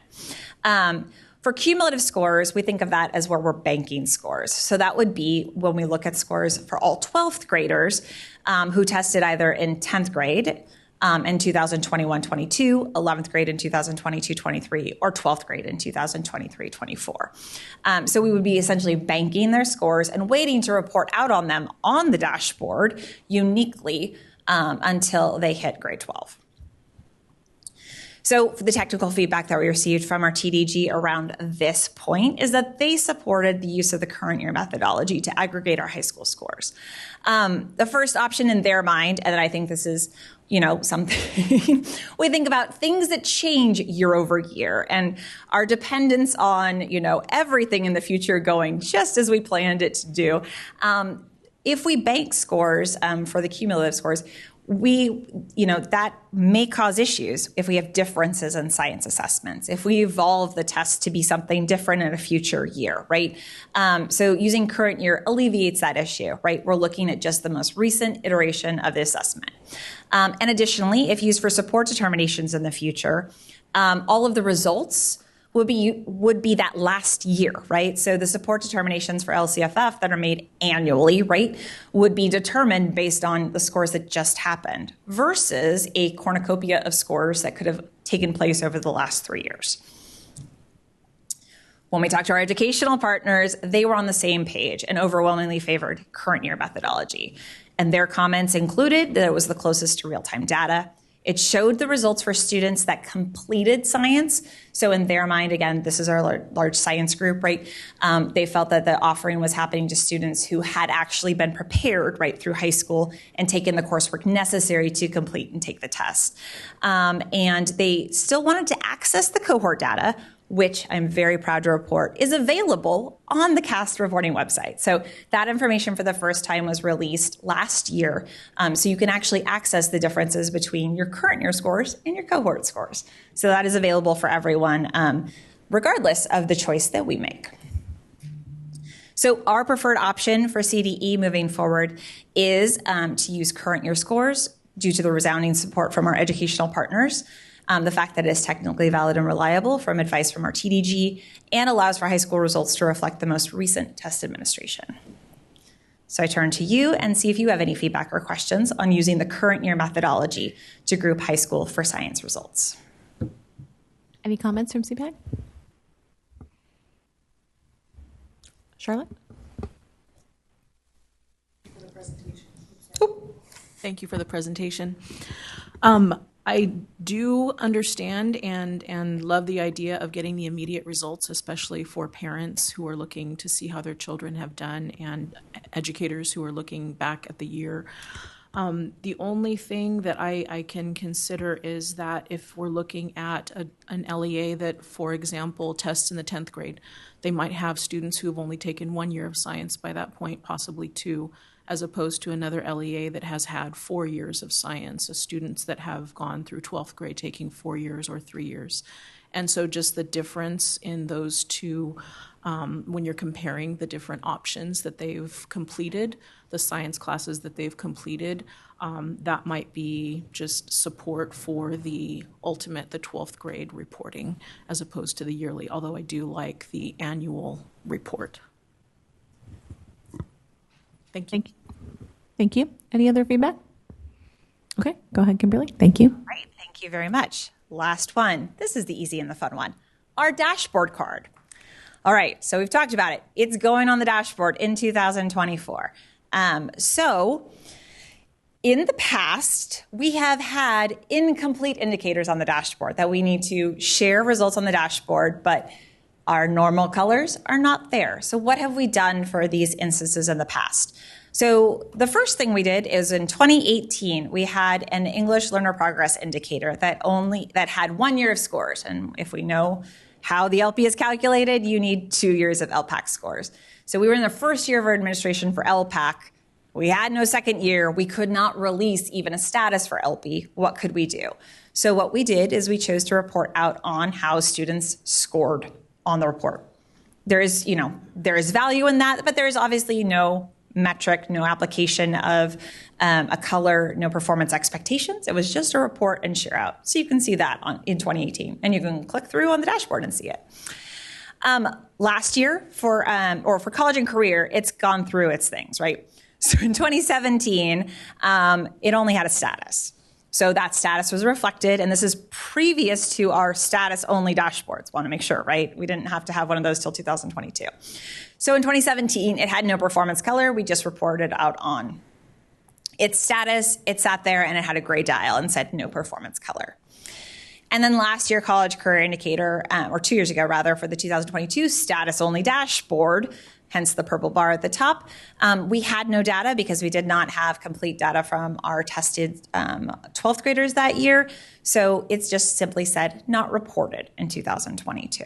So this is the precedent that we've had for indicators that appear on the dashboard, have a dashboard card, but are not utilized for accountability determinations either for LCFF or for ESSA. So we've done our best here to think through some options. And if you have a wild imagination that would like to also share some, please do with us. But we have 2 mock-ups to look through, right? So on the left, we have science. It is a teal bar. I don't know what color screen you have, but I have found out that this teal, I need a better teal, that shows up as teal everywhere, because sometimes it's like light blue, dark blue. I'm like, ooh. But however, it is not purple. It doesn't mean anything, right? Now that purple means something on the dashboard. It says no performance color in 2024. It has a gray dial. And it reports back that it's met exceeded standard in the percentage, as well as a standalone change at the bottom for 1.8%. It does not say improved, maintained, or declined. Those are change levels. We will not have change levels. So we do not want to interpret that that is an actionable thing there. So it just simply reports that there. On the other side, we have an empty card. There's no gray dial. And available, obviously basically needs to take up the same real estate, right, as the other cards, so it looks a little empty. But anything around those, between those, or anywhere else, please share your feedback or questions about how science data should be displayed on the 2024 dashboard. Feedback? Amy, go ahead. Thank you for your presentation. I think having that gray dial makes sense because we've been seeing it for other indicators. Can you go over again what the 1.8 with the arrow up, if it's not a change indicator? So we can have the up or down, right? So it is change. Okay. It's just there. Normally it would say next to it, increased, decreased, or increased, decline, and maintained, right? So those are subsections of change levels. Since we aren't setting those until step 3 next year, we don't have we don't want to put the verbiage there because that does mean something, right? So we can have, and I apologize for like the incomplete arrow. It will not be incomplete. It will be a full arrow on the card, but it would interpret if it's up or down, but it won't say improved, declined. Thank you. Other feedback? Todd, go ahead. I agree that I think having the gray, if I got the card without the thing, I think there was something wrong with my screen. I would just do refresh. Okay. Any other feedback? We all seem to think that we would think our computer needed to reload. And then that's valuable time we could be analyzing data. Any other? Okay, great. So thank you, CPAG, for comments. Go ahead, Kimberly, for that. So with that concludes our feedback session with that. So what does this look like for 2025 when we visit you again in December of this year? So we're going to walk through and begin following state boards. Again, they do need to make a decision on decision point 1 for us to proceed for decision points 2, 3, and 4. So that next phase would begin with the approval of status cut points, change cut points, and a color scheme for the 5x5 color grid with a work frame of CDE doing all of our work from January to May, meeting with you again in June to walk through on our new accountability schedule, and then presenting to the State Board of Education in July of 2025, meaning that the posting of the state indicator with a full color would occur on the 2025 dashboard. As for, this is the other secondary, like most asked question in the field, right? So what about DA, right? What about differentiated assistance? So we have the same timeline. We're going to be working concurrently, obviously, to walk through where the board can raise its place, and you can provide feedback on as well, as to whether or not to include science within the differentiated assistance criteria and how, as well as determining if science will be incorporated into our ESSA state plan.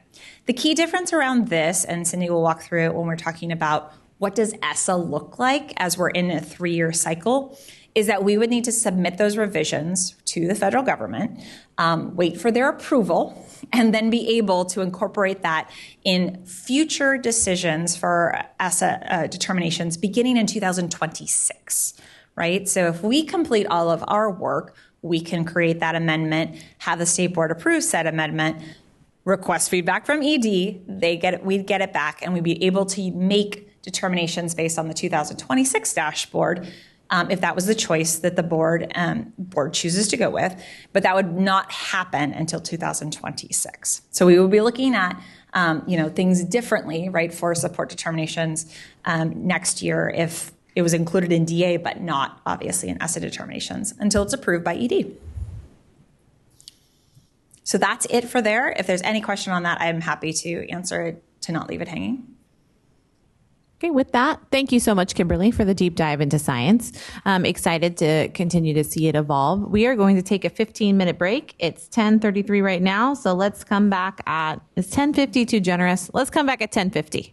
A reminder for restrooms, the first floor restrooms are closed. You need to take the elevator up to the second floor, and they're parallel to where they are here on the floor. So just walk all the way back. And we'll come back at 10:50. Thank you.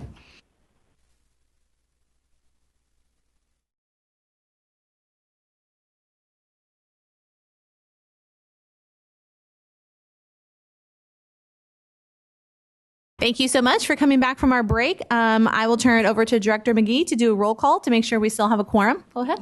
You got it. Thank you. Melanie Green. Present. Roddy Boonchoy. Here. Ronald Anaya. Mia Cooper. Here. Babatunde Alori. Here. Gabriella Tavidian. Here. Amy Nguyen Hernandez. Here. Todd Collins. Here. Kelsey Krausen. Here. Samara Palco. Here. Angela Pascal. Here. Matt Patterson. Present. Joshua Salas. Here. Charlotte Vega. Here. Corey Greenlaw. Brad Ramos. Holly Lederle. Here. All right, thank you. We have quorum. Great, thank you so much. We'll now we'll continue our presentation with the discussion on long-term English learners.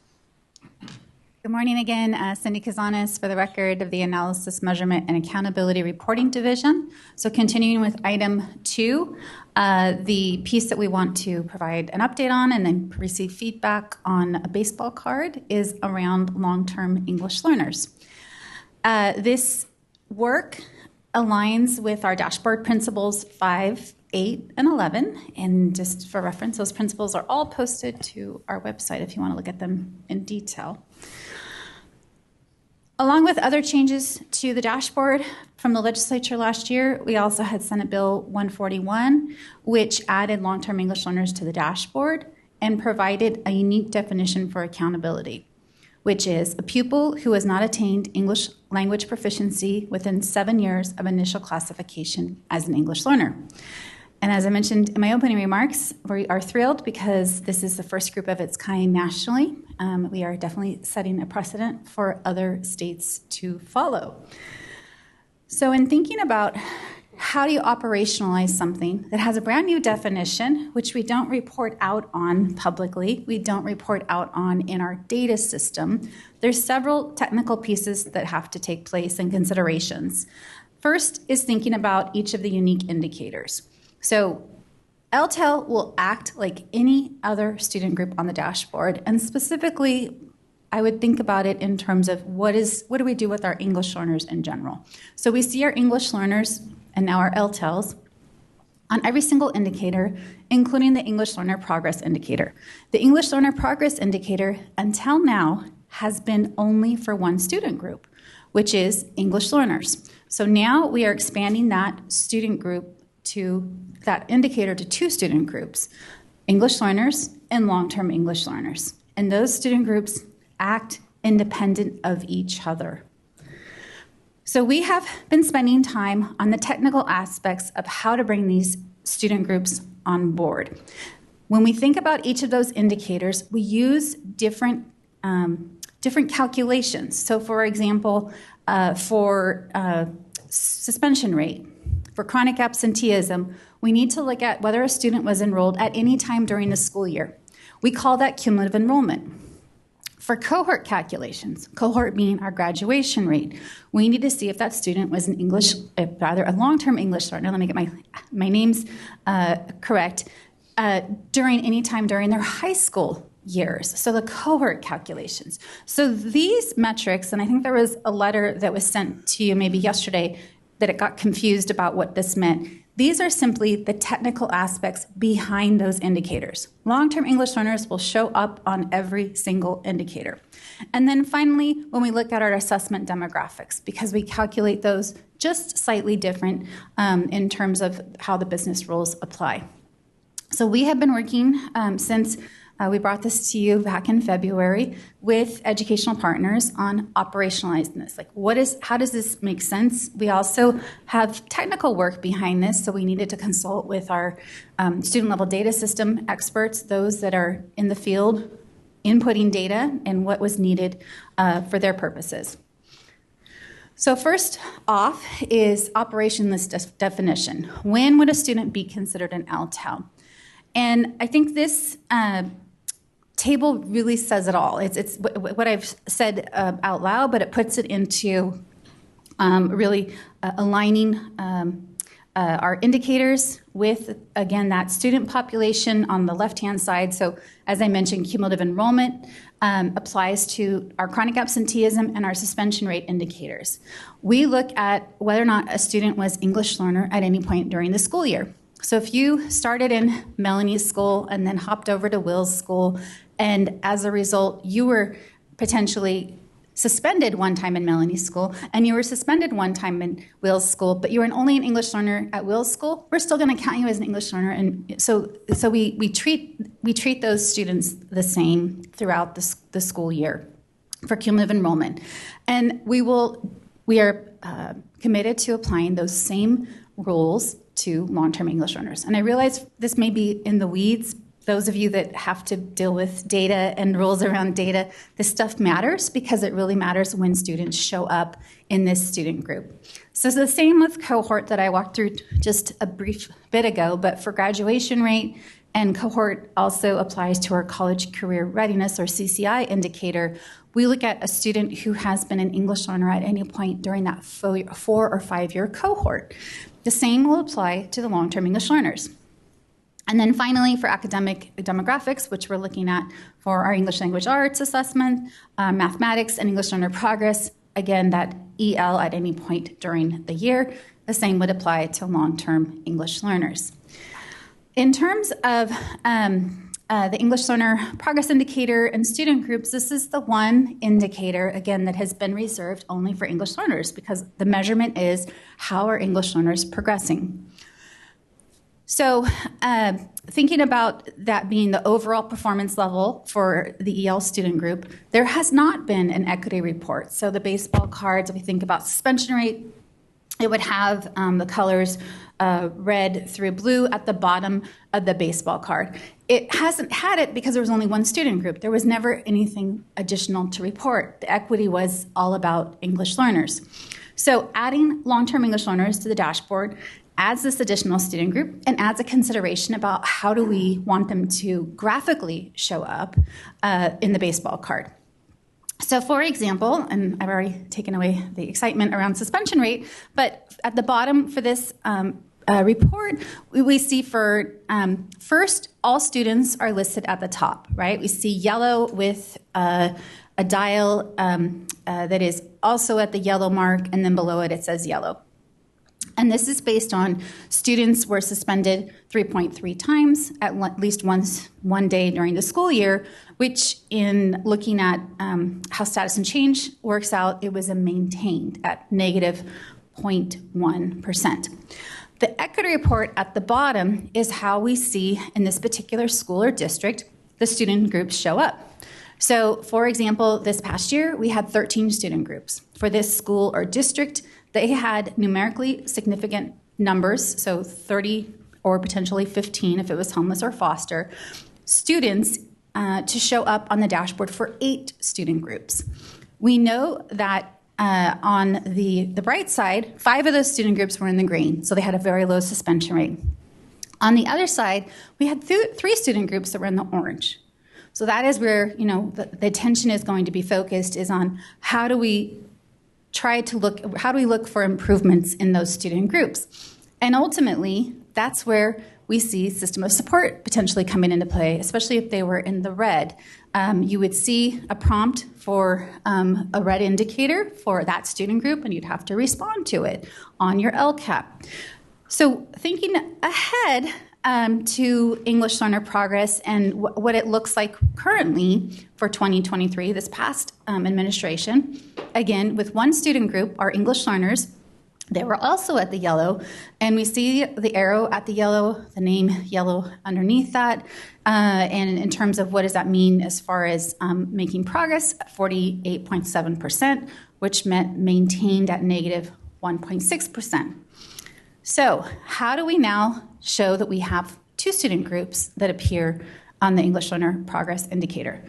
And with that, Kim is going to, or we've passed around already to you all these graphics in a little bit larger version so you can look at them and not have to look at the screen.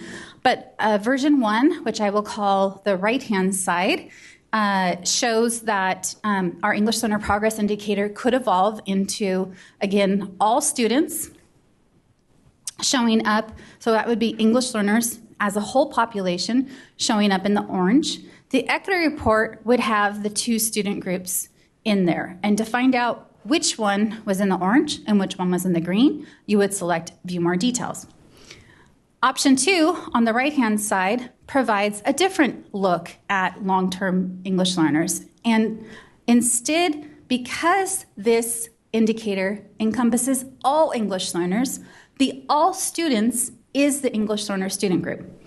The long-term English learners is the one that is found in the equity report, and there's language that is underneath the equity report that says long-term English learner placement or long-term EL placement. So those are 2 options that we've come up with and iterated with over the past couple of months.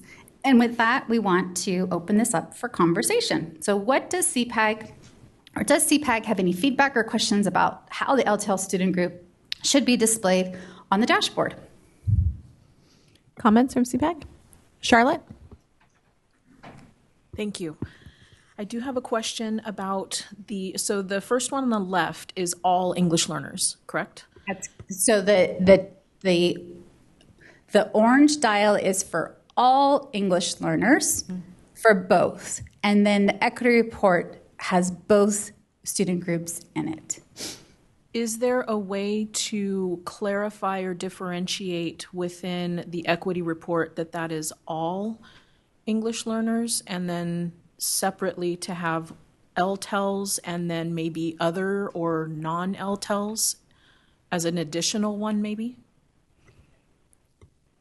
I'm just trying to think through how that would work. So one of the opportunities we have, and I realize this is not a dynamic graphic, but if you were on the dashboard right now, one of the places we have to provide more narrative is at the very top where it says Learn More. And what happens is the baseball card flips over, sort of like old school baseball cards. You have a picture of the baseball player, and then on the back side you have all the statistics. And so that gives us a little bit of room to provide that narrative.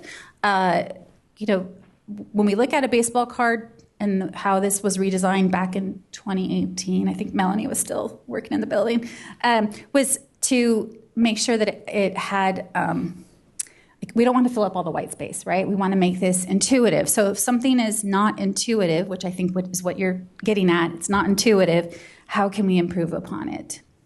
So I don't know. It's good food for thought. Other comments? Joshua, go ahead. Question, is there, kind of similar to the other point, is there a way, because I know in the ELA and math there's the breakdown of the different groups for English learners. Is there a way to do that as well for that equity report? So long-term, reclassified, English only, as well, to see the progress for the ELPI? So for the English Learner Progress Indicator, when you select View More Details, you'll get more details.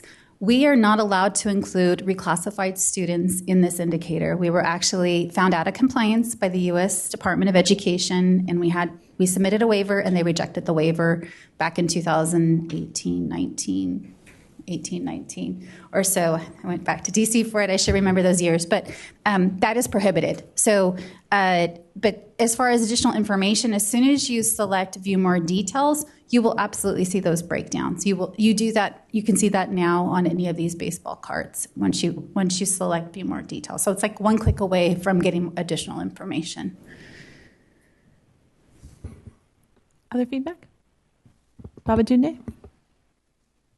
I had more of a question, just so I fully understand kind of how this is working, like these examples below. So we have English learner progress, right, which is returning the all on the all student, which is the English learners, right? And then the orange is supposed to represent that long-term English learner placement in the left. Is that how it reads? No, on the left, actually, and I should have articulated this. The all students, which is English learners, is in the orange. So when you look at the equity report, that orange representation is for English learners. The green representation is for long-term English learners. When we get to the second graphic, the one on the right, we have changed the performance for long-term English learners from green to orange. Right, Kim? Okay. On the printout you guys have, I'll share it real quick.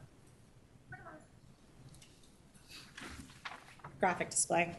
So again, some edits that we need to make. So on your printout, we've clarified, right, that these are displaying the same information to walk through. So the L tells actually score green, right, on the LB. And then here you see orange, green, right, orange, green, green. So if that helps. I see. So okay, yep. Got it. Oh, sorry. We realized that mistake after we published these slides, and it's harder to make updates to the slides than it is to give you a handout with information. So my apologies for that. Other pieces? Oh, go ahead, Bob. I was just gonna thank you for that clarification. That helps me. I was just looking, and I just assumed it was the same thing. I was like, oh, it's a bigger, so it's the same. But I kind of more to the comment one of our other members shared a little bit about, which was like separating out that long-term English learner. I feel like when we think about, for example, I'm just gonna talk a little bit about the reclassification rate, because I know that that's something that is a required metric that people have to put in their local control accountability plans. And it's one of those metrics that's an interesting one to me, because it's about, it'll always fluctuate depending upon, who's currently an English learner. So it's like, it's not realistic to think you'll always be at 100%. I think that's just something just to call out. But with regards to the English learner progress indicator, that could be something that you could realistically say, hey, like we could shoot for 100%, potentially for students to make adequate progress toward meeting the requirements to be considered what the state requires, making adequate progress annually. And so I guess the reason I bring that up is that for long-term English learners, the stakes are a lot higher. We all know the research around the when students are considered long-term and they're in middle school or high school, the research is abysmal for their long-term results. So I think that the reason I bring that up is that if we call out like long-term English learner as its own like indicator, it makes it more clear, and it puts a big sense of urgency, I think, around these groups of students making adequate progress on the dashboard in a way I think that could be a very good thing for our state, because I think if we can solve that problem, it could be groundbreaking for our state. So, I mean, that was why I brought that up, because I was like curious, like how are we like calling it out like in a way that is very visible on the dashboard? So I'd love your feedback on that and your thoughts. So what I guess I'm hearing is a preference for the option 2 on the right-hand side, because it calls out long-term English learner. But remember, Vega had said, like, where can you say English learners? And this is a thought, and I haven't said it to Kimberly or to Sarah, but could the all students change into all English learners? Like, we've never actually played with that button before, but maybe that would be the call out that is needed, that it's not all students. It's only all students who are considered, who are in this population because they're learning the English language, and we want to see progress. That's what we're mandated to do from ESSA. So is that something that is that representative of the feedback you just gave? Yeah, kind of. I think the piece that I want to just call out is just making it very clear that this is how long-term English learners are doing on the English learner progress indicator compared to students that aren't considered long-term English learners. But yeah, I think that's more my feedback. And we are working with our multilingual support division. That's one thing that I know we didn't put in these slides, but this is a change. This is a shift for the field. And, English learners as a student group have been a student group longer than many of our other student groups, right? There's a long history of support around English learners, especially in California, and a commitment to that student group. So we already know we have an education ahead of us to make sure that the field is aware. There's literacy upon what does it mean to be a long-term English learner on the dashboard. But Kim, did you have something to add? I heard it a couple times, so I want to make sure and clarify and be clear. There is the EL student group. It is inclusive of the LTELs. And then LTELs come out. So it is not LTEL and non-LTEL ELs. It is LTELs, ELs, LTELs, and LTELs. So I want to make sure everybody's clear on that. Yep. That's a great. I want to make sure that that's clear. Amy? And I think I think if you're looking at the one on the left-hand side, it would make you think that LTELs, that green is one group, and that orange is the non-LTELs, because that's how it is in language arts or math, where each individual group is down there, not the total, instead of repeating that information twice. That would be deceiving if you are kind of looking back at all the other indicators. That's very helpful feedback. Thank you. Other feedback? Todd? Thank you for this. Very interesting discussion. I primarily consume the dashboard in the format of the student group report, as you're nodding because you know this because you get hassled by me. Not hassled in a nice way. Is the LTEL group another row on the student group report? It will be. So this is the first time that, again, we're calculating it because it doesn't exist in the reports, the information that comes in from districts.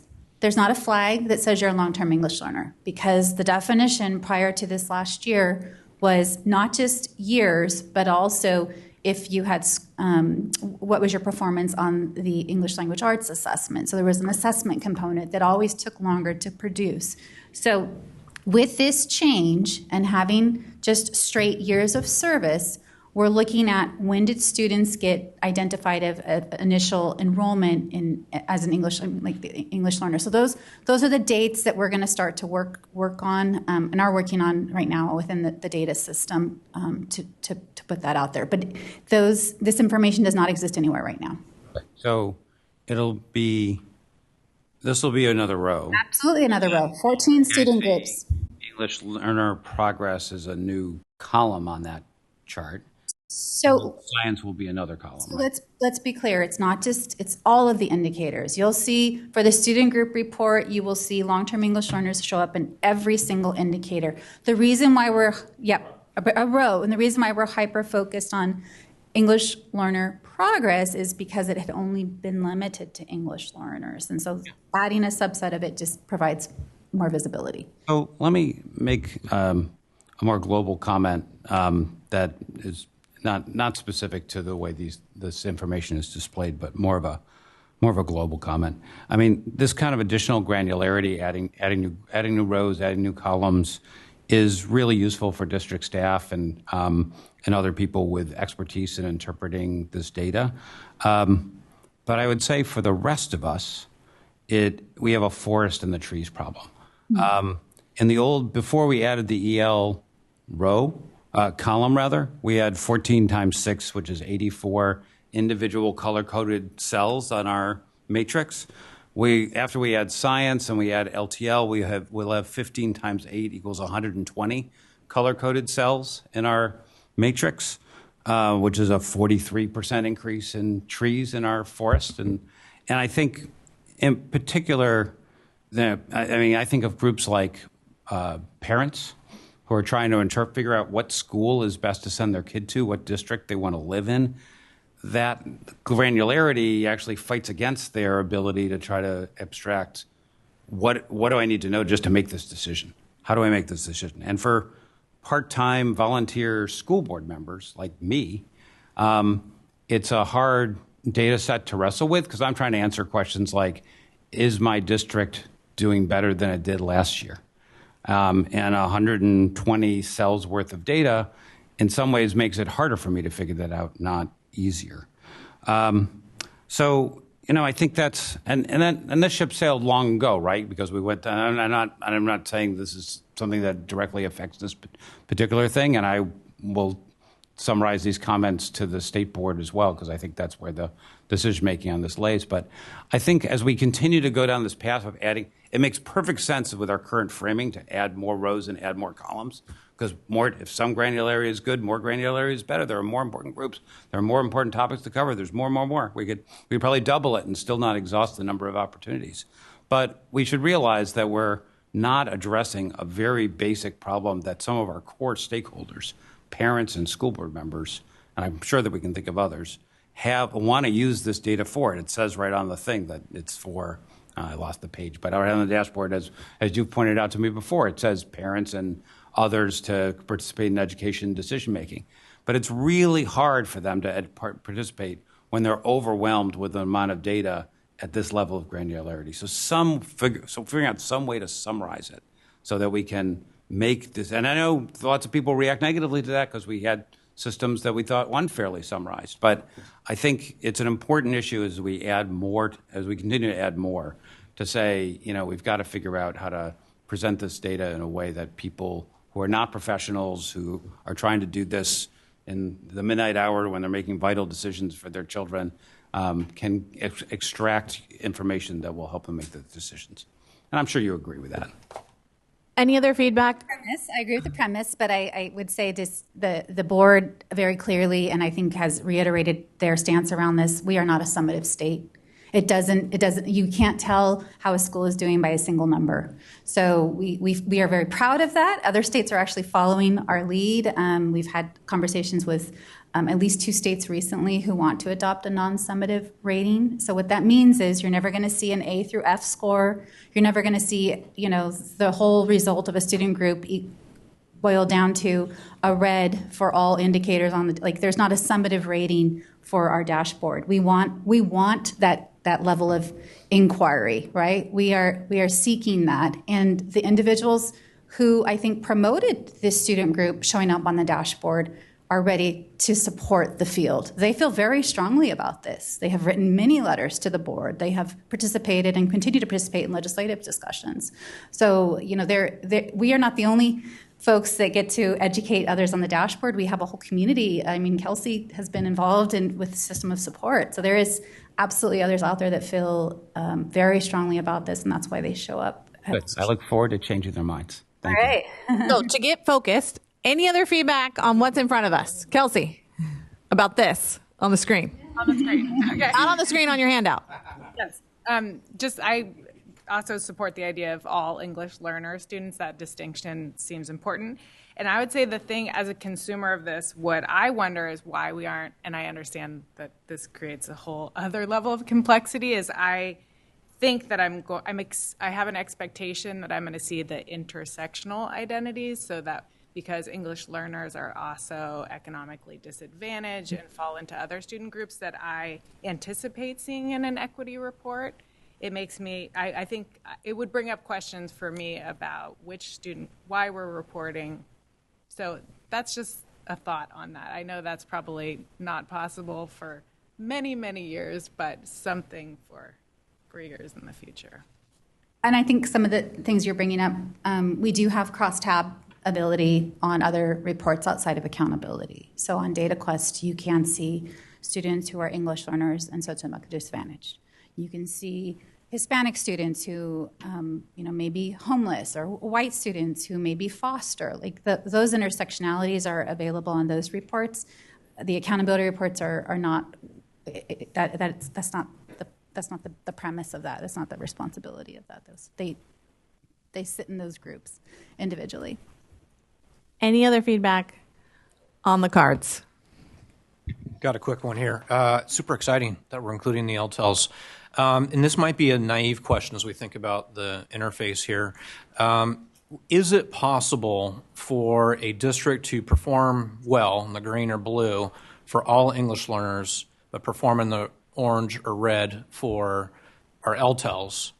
And if that's the case, and this might be coming up in the future, if a district is eligible for differentiated assistance at some point because of that performance, I just wonder if you look at the cards, you might see a bunch of green and blue in some circumstances, B and DA, and not know why unless you double click and find out that it's the LTEL if that's the cause. I don't know. Yeah, I would say with English learners, anything's possible. We absolutely see our RFIPs outperforming our English-only students. So this is a population that has huge potential. And to dig in, actually, I would put it to those of you who are practitioners.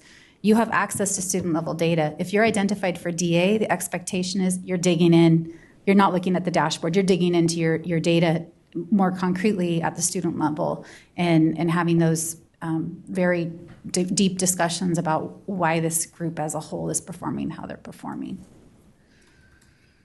Other pieces of feedback? Okay, go ahead, Cindy. Okay, we're going to shift over to eligibility and the not long-term English learners. We're going to talk about local control funding formula, or LCFF, differentiated assistance criteria for the 2024 dashboard. This is another, issue that, we thought, we're going to get back to normal this year, and we'll talk a little bit about that. So there are 4 levels of assistance. We have really engaged in levels 1 and 2 primarily, with some in support with differentiated assistance, and level 3 with additional geographic lead support. And then level 4 support being support from CCEE.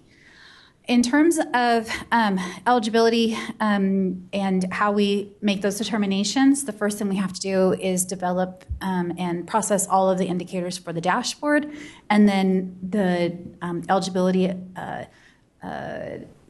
determinations are made. And so we do release those items at the same time when we release the dashboard, but it is the last step in the process. This particular slide also, I think it's important to highlight, like, differentiated assistance, it's not a status, unlike we would see in our ESSA determinations, which we're going to talk about in just a little bit. So there's no exiting from assistance. We simply create a new file year after year. And some districts, of course, and charter schools may stay on that list for year after year after year. In terms of the criteria, we have to look at not only our state indicators, but our local indicators, and looking at them for each priority area to determine who may be eligible for districts and county offices. Our charter schools have different eligibility criteria, but specifically in 2024, all indicators will be available. So all of our state indicators return to a color. There's no modifications. The last indicator that needed to show up was the college career indicator. And so that information will be present. Of course, the update that needs to be made is that we will now incorporate long-term English learners as a student group into the criteria. In terms of the indicators, I think it's important to say you will not see science in the criteria, right? That is a decision for 2025, how they show up in the criteria. So some of you may have these memorized. I still am trying to forget some of these, but I have to keep referring to this chart about what our priority areas are, our 10 priority areas. And of course, the first 3 are all around basics, really dating back to the old Williams days, as well as implementation of state standards, and then the parent and family engagement. And these are all local indicators. The criteria for differentiated assistance is not met for 2 or more years. For priority 4, which is our pupil achievement, there are more things beyond it. It is not our local indicator, it's our state indicators. So it's red on English language arts and math, or red on English language arts or math, and orange on the other test, or red on our English learner progress indicator. Not only for our English learner student group, but of course, as we've noted, we now have expanded our English learner progress indicator to include long-term English learners. And long-term English learners, again, will be in all indicators. Priority 5 is pupil engagement, which the criteria for differentiated assistance is red on graduation rate indicator or red on chronic absence, in addition to, of course, another priority area. For school climate, that's where we bring in suspension rate, a red on suspension rate, and then the local indicator for school climate as well. For 7, access to broad course of study, it's the local indicator. And then our college career indicator shows up in priority 8 with outcomes of a broad course of study. The final 2 indicators, 9 and 10, are only for county offices of education. They're local indicators around helping really our most in-need students, our expelled pupils, and services for foster youth. So in terms of how eligibility is determined, and again, this has not changed, we are looking at 3 different methods. First is state indicators only. So the example here on the screen is a student group meets the criteria in at least 2 priority areas. So the example is Hispanic student group is red for chronic absenteeism and suspension. Chronic absenteeism being in, I think, 5 and suspension in 6. So for local indicators, they have not met for 2 or more years in at least 2 priority areas. And this one has for 1 and 2, which is basic, and then, I forget the other, but anyway, local indicators. And then the third is a combination of both. So 1 or more student group meets the criteria in 1 priority area. So students with disabilities receives a grad rate of red, and an LEA or COE not met for 2 or more years on 1 local indicator. So that is for districts and county offices of education. Charter schools, of course, have slightly different criteria, and last year was the first year since 2019 that they had been eligible for differentiated assistance. The difference in the criteria is they have to meet the criteria in 2 or more years. So all of the other pieces apply for county and districts. It's just this time frame criteria for charters. So I will keep going on eligibility and identification, and we can wrap up for questions after I review the Every Student Succeeds Act identification pieces. So there are 3 different categories for federal support programs, CSI being the primary one, comprehensive support and improvement, of which there are 2 subcategories: low graduation rate, which is for schools, all schools, whether or not they're Title I funded or not, with a 3-year graduation rate average below 68%, and then low performing, which is limited to Title I schools with a low performance on the dashboard. After we determine who's in CSI, we look to see those schools that are remaining, if anybody is eligible for additional targeted support and improvement. And that piece focuses on schools with lower performing student groups, so it shifts to a student group focus. What we're going to talk about today is around targeted support and improvement, and that focuses on low performing student groups for anyone who has not been identified for CSI or ATSI. And as I mentioned, this is the first year that we will have schools eligible for TSI.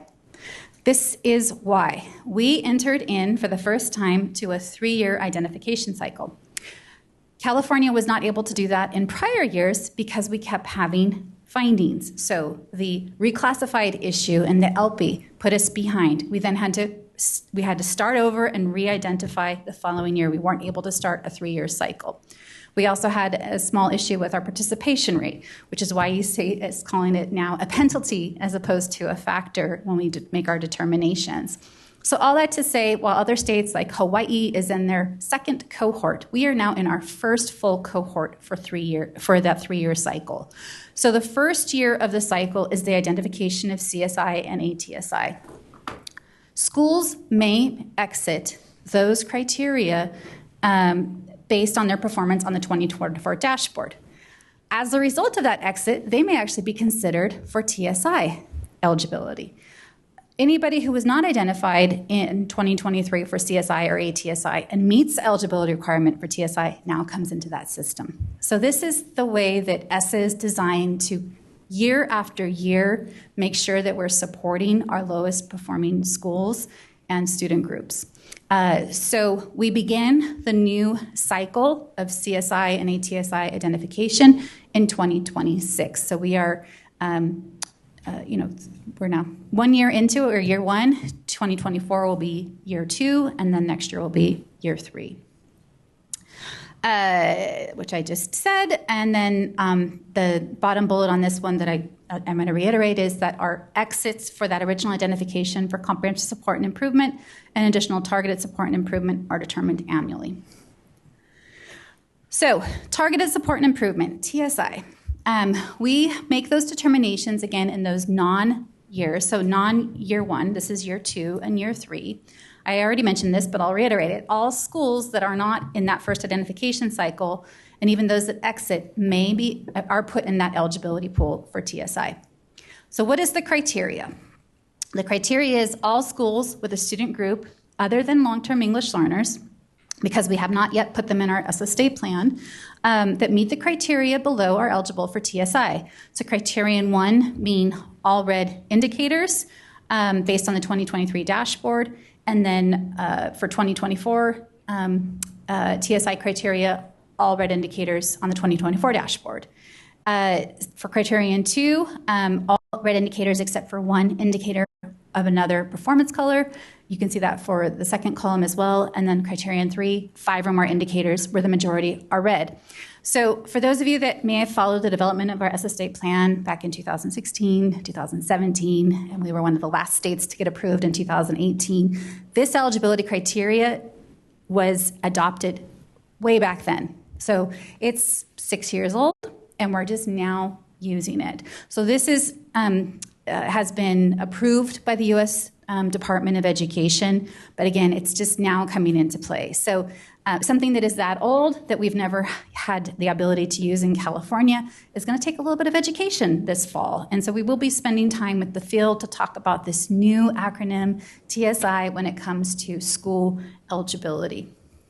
So with that, I just want to pause for questions around eligibility or feedback or thoughts on what I've presented so far. Feedback from CPAG members? I think the folks that you mentioned, Cindy, that are going to go onto the field and do the education, got a lot of, they have a great opportunity to help make it digestible and applicable because even in, I feel like we're all probably like, okay, wait, let me get it straight. Let me track it. So appreciate that nod that the CD knows that that's an important step to do, and we'll take that on. But any feedback for? Okay, go ahead, Cindy. And I should mention, we do this work in collaboration with Mr. McGee's shop, with the School Achievement and Support Division. They play a huge role in making sure that all of the requirements are met, especially on the SSI, but also for differentiated assistance. And it's very much appreciated because they do a lot of the heavy lifting and working directly with schools. So let's shift to December. So what should we have by December? Well, first, you're going to have a dashboard, as I mentioned, before your meeting in December. The second is, because of this shift for the next 2 years, we now have a November 15th publication date for the dashboard for 2025, and we have an October 15th publication date for 2026. Moving deadlines up impacts everyone. So if you have a friend who does data for a district, if you know the data person for the district, please show them some love these next 2 years, because we are moving up some CalPADS deadlines as well. This year we moved it up, I think, over a week. And with that also, puts into perspective and continued perspective or sense of requirement or obligation that we get good data. So don't skimp on the data as we get it in, because that will lead to, in future years, actually this year, identification potentially for differentiated assistance under technical, we're calling it technical assistance. So just, I would say keep those things in mind. This is why we're going to be meeting with you in December, because we need to shift decision making so that we have all of our programs and the people that have done the work, the technical work behind what you saw today, who are not in the room, enough time to do all of that work. So specifically for 2025, we're meeting with you in December. We will take for the first time a January board item to the board for our work plan. So we're moving it up a full meeting. We'll come back to you in June. So this is the new rhythm that we're trying to get into with the board adopting everything by July, because we need to have CalPADs. We need to have our student level data in by the end of July, early August, so we can begin processing to meet that new deadline of November 15th. So happy to pause there for any other questions before we turn it to public comment, or I'll just turn it back to Chair Green for next steps. Thank you, Cindy. I think we'll open it for public comment, and then we'll see if there's any other CPAG discussion.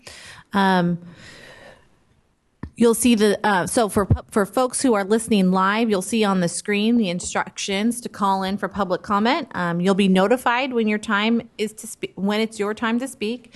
We encourage you to please state your name and affiliation for the record, and remember to turn down the volume of your computer if you're following the live feed. Speakers will be limited to 1 minute each. Before we go to the phone, I will check the room. Is there anyone in the room who wishes to make a public comment? Yes, we have one member of the public.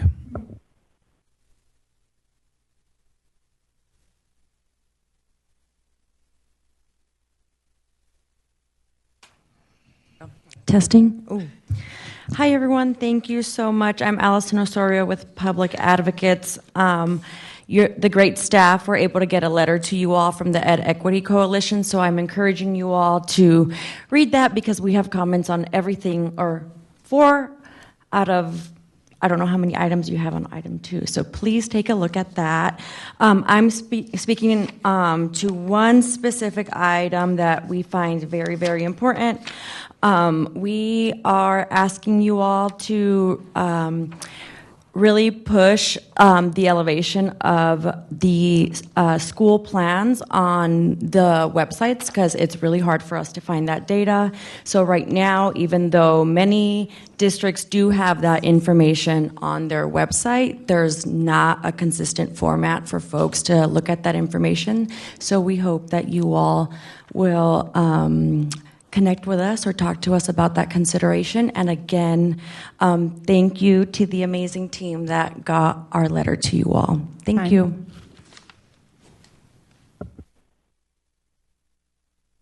Anyone else in the room for public comment? No. Okay, let's go to the phone lines. Do we have anyone calling in for public comment? Caller with phone number ending in 2503, please state your name and affiliation for the record. Your time starts now. Hi, good morning, Chair and members. My name is Cindy Livers. I'm calling on behalf of the Riverside County Superintendent of Schools. And this is with regard to item 2 in relation to the long-term English learners on the dashboard. So for the ELA and math data comparisons, we ask the data disaggregated into current ELs, not LTELs, and current ELs, LTEL, with the other 2 categories remaining the same. Those other 2 categories would be the recently reclassified ELs and then English only. For the ELPI, adding a data comparison chart similar to what exists for the ELA and math indicator that shows the performance of current ELs, not LTEL, and current ELs, LTEL would be highly beneficial. The Riverside County Office of Education believes making these revisions to the charts would further communicate a sense of urgency and clarity that the LTEL student group brings to the dashboard. Thank you for the opportunity to comment.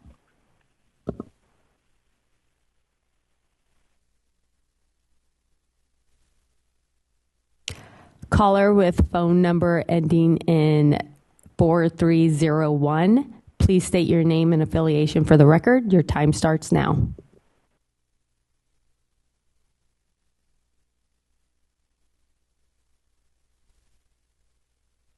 Good morning, CPAG members. This is Lindsay Tornatori calling on behalf of the California County Superintendents. We deeply appreciate your commitment to improving our accountability system to reflect our educational landscape, and thank you for your service. I would like to address the discussion on incorporating the science assessment results, specifically using the percentage met or exceeded rather than distance from standard. First and foremost, it is essential that every metric on the dashboard is valid and reliable and portrays an accurate picture of how our kids are doing in school. And so therefore, we, along with the CISC Science Committee, support CD's recommendation to use the percentage met or exceeded for the CAST. To address potential confusion between this metric and distance from standard for CAST, the CISC Science Committee is already working with CDE to develop and distribute guidance that clarifies these metrics. Finally, we are eager to learn more about our new identification, TSI. We request guidance from the CDE on what LEAs need to do once eligible. The CISC Accountability Committee is standing by and eager to support any of CDE's communication. Thank you, caller. Your time is up. Caller with phone number ending in 5116, please state your name and affiliation for the record. Your time starts now. Good morning, Jessica Sacco on behalf of Children Now, calling in strong support of the department's recommendations and proposed actions relative to the science indicator on the dashboard. Really appreciate the outreach that they've done and the work that they have put into this. Also looking forward to conversations that will begin next year about how this indicator gets incorporated into our identification system for support. Regarding the identification of schools and how California approaches this, we would encourage you to refer to the letter submitted on behalf of the LCFF Equity Coalition, which includes a figure outlining how California currently weights by priority area and the potential implications of additions to the dashboard, such as science and potentially growth models for English language arts and math, and how that might play out within our system. And finally, would encourage follow-up on the recommendation from March that a more robust discussion about our accountability. Thank you, caller. Your time is up. Thank you so much. Caller with phone number ending in 0394, please state your name and affiliation for the record. Your time starts now. Hi, good morning, CPAC members. This is Manuel Buenrostro, Director of Policy at California Together. And I just want to say that we are grateful for the work that the department has done to include long-term English learners as a separate student group for the cumulative enrollment, cohort, and academic demographic indicators. It is exciting that California is becoming the first state in the country to focus in this way on long-term English learners, especially in its accountability system. And this is absolutely something to take pride in, and for us to thank CDE and staff for making this possible.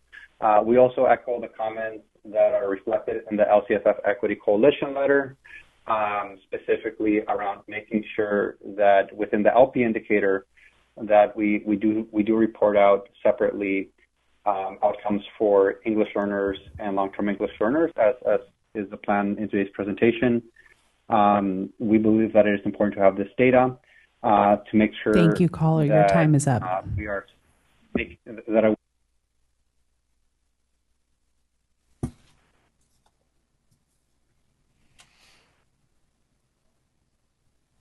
That concludes public comment. Thank you so much. With the conclusion of public comment, we'll now open it up if there's any more CPAG member discussion. Kelsey, and then Roddy. I think seeing the presentation on the federal accountability system and then our separate state accountability system is a reminder to me. Our charge is to support a single, coherent local, state, and federal accountability system. And I do think it is important for our state to do some work around thinking more around the alignment between those two systems and reducing some of overlap between the systems and ensuring that we're creating as much alignment as possible to create that single coherent system. So we just want to keep a focus on that in the year ahead. Want to thank our staff for the volume of work and the stakes of the work. It doesn't go unnoticed, and it's very important. So thank you for all this, plus the timeline starting to get crunched over the coming years. Two high-level reflections that may inform our thinking around the work plan in the future, and this is all in the spirit of continuous learning and having a multi-year perspective, our dashboard and our accountability system continues to expand and grow and becomes complicated and complex because of that. It's more nuanced. We have access to a lot more data. And so I wonder, as we move into the future, are there opportunities for us to consider revisions in addition to additions? We have a new metric with science. We have some differences in the way we're using these methodologies from percent growth from and distance from standard. And are there learnings that we can apply from these additions to existing parts of the dashboard? Might we consider a shift in how we assess or evaluate ELA and math? I'm just wondering if there are ways we can start to simplify in the years ahead. And then a second reflection, this is more for us as practitioners, is being sensitive to a feedback loop from the field. Accountability drives behavior and has an impact on the way organizations run. And as we start to put currency on other things like science, for example, what's the impact going to be in other areas? Are there opportunity costs? We have a focus on whole child learning and growth. Will this impact outcomes that we're seeing in math and ELA or other of the indicators? And then what's that going to lead to in terms of perhaps future differentiated assistance? So I'm just wondering, how are school districts and schools going to evolve in the context of additional accountability metrics? Thank you. Other CPAG feedback? Go ahead. Or discussion? Babajude, then Angela. So definitely want to, thank the staff for all, the dedication and hard work behind the scenes. My feedback is just more in general as we think about the California dashboard. There is a thing called local indicators. And I think that something that no one really talks about, it's kind of buried in the dashboard. And I think that there's huge opportunities to elevate the importance of local indicators by featuring it more prominently within the California dashboard and specifically thinking about things like, i.e. graduate profiles or learner profiles that go beyond that connect, frankly, to things that employers care the most about, frankly. Like when we hire people at the CDE, I think there's interns in the back from Berkeley and Stanford, right? I don't think they asked them what their state test scores were. I mean, we're smiling here, but it's the truth. I think they were asking them things that are bigger than just that, because the assumption is, hey, that you have that basic level technical understanding. Now let's talk about your ability to communicate, to collaborate, to work well with teams, right? These are the types of things that I think that employers are struggling to find strong people with those types of attributes. And the local indicators in the current state accountability system gives us these types of abilities to potentially share that and uplift that in a way that's more prominent. But I think that it's so it's such a low priority. It seems like on the dashboard, it's like an afterthought. No one ever talks about them. I don't even think anyone even knows their own districts. Probably they probably have no clue what's on there. And so I think that there's a huge opportunity there, and I'd love to potentially explore discussing that, especially coming up to my last CPAG meeting. I think will be in December, I believe. And a few of us will be terming out, but I think that's an important spot that hasn't been really talked about. And I've been here, this is my third year. So anyways, I just wanted to share that. Thank you. Angela? I too want to thank the staff, especially as a new member. One of the goals that I have, a personal goal and a local goal, is to begin to engage our parents more around the discussion of data. So when even as I'm a LCAP nerd, kind of look at a lot of the different ways the data is presented, I'm always envisioning those parents I'm sitting down with, how are they going to engage with the data as presented? So as we go forward, I really would appreciate what my peers said here about trying to align things, because I think we don't want to run our parents away if the data is too complicated. If how is it presented, if I have to say, okay, Miss, now we're going to look at DFS for math and ELA, but now we're going to shift and we're going to do this for science. I know there's reasons for it that we understand as practitioners, but I also was sitting here as a parent and grandparent saying, how would my peers that are parents and grandparents be able to use this information to better support their students and the schools?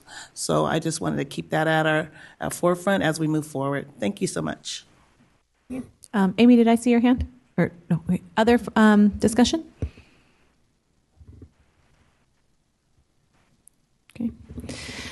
This concludes item 2. Thank you again to staff. Appreciate all not only the telling of the history of where we've been, but also giving a little insight of to where we're going while we have the discussion of the changes that we have influence over right now. So thank you.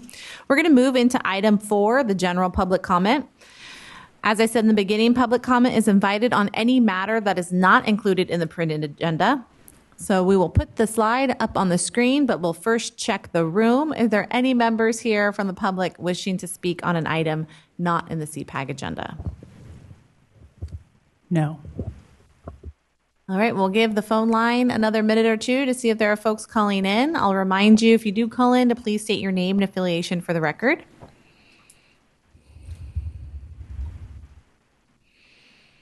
There are no comments.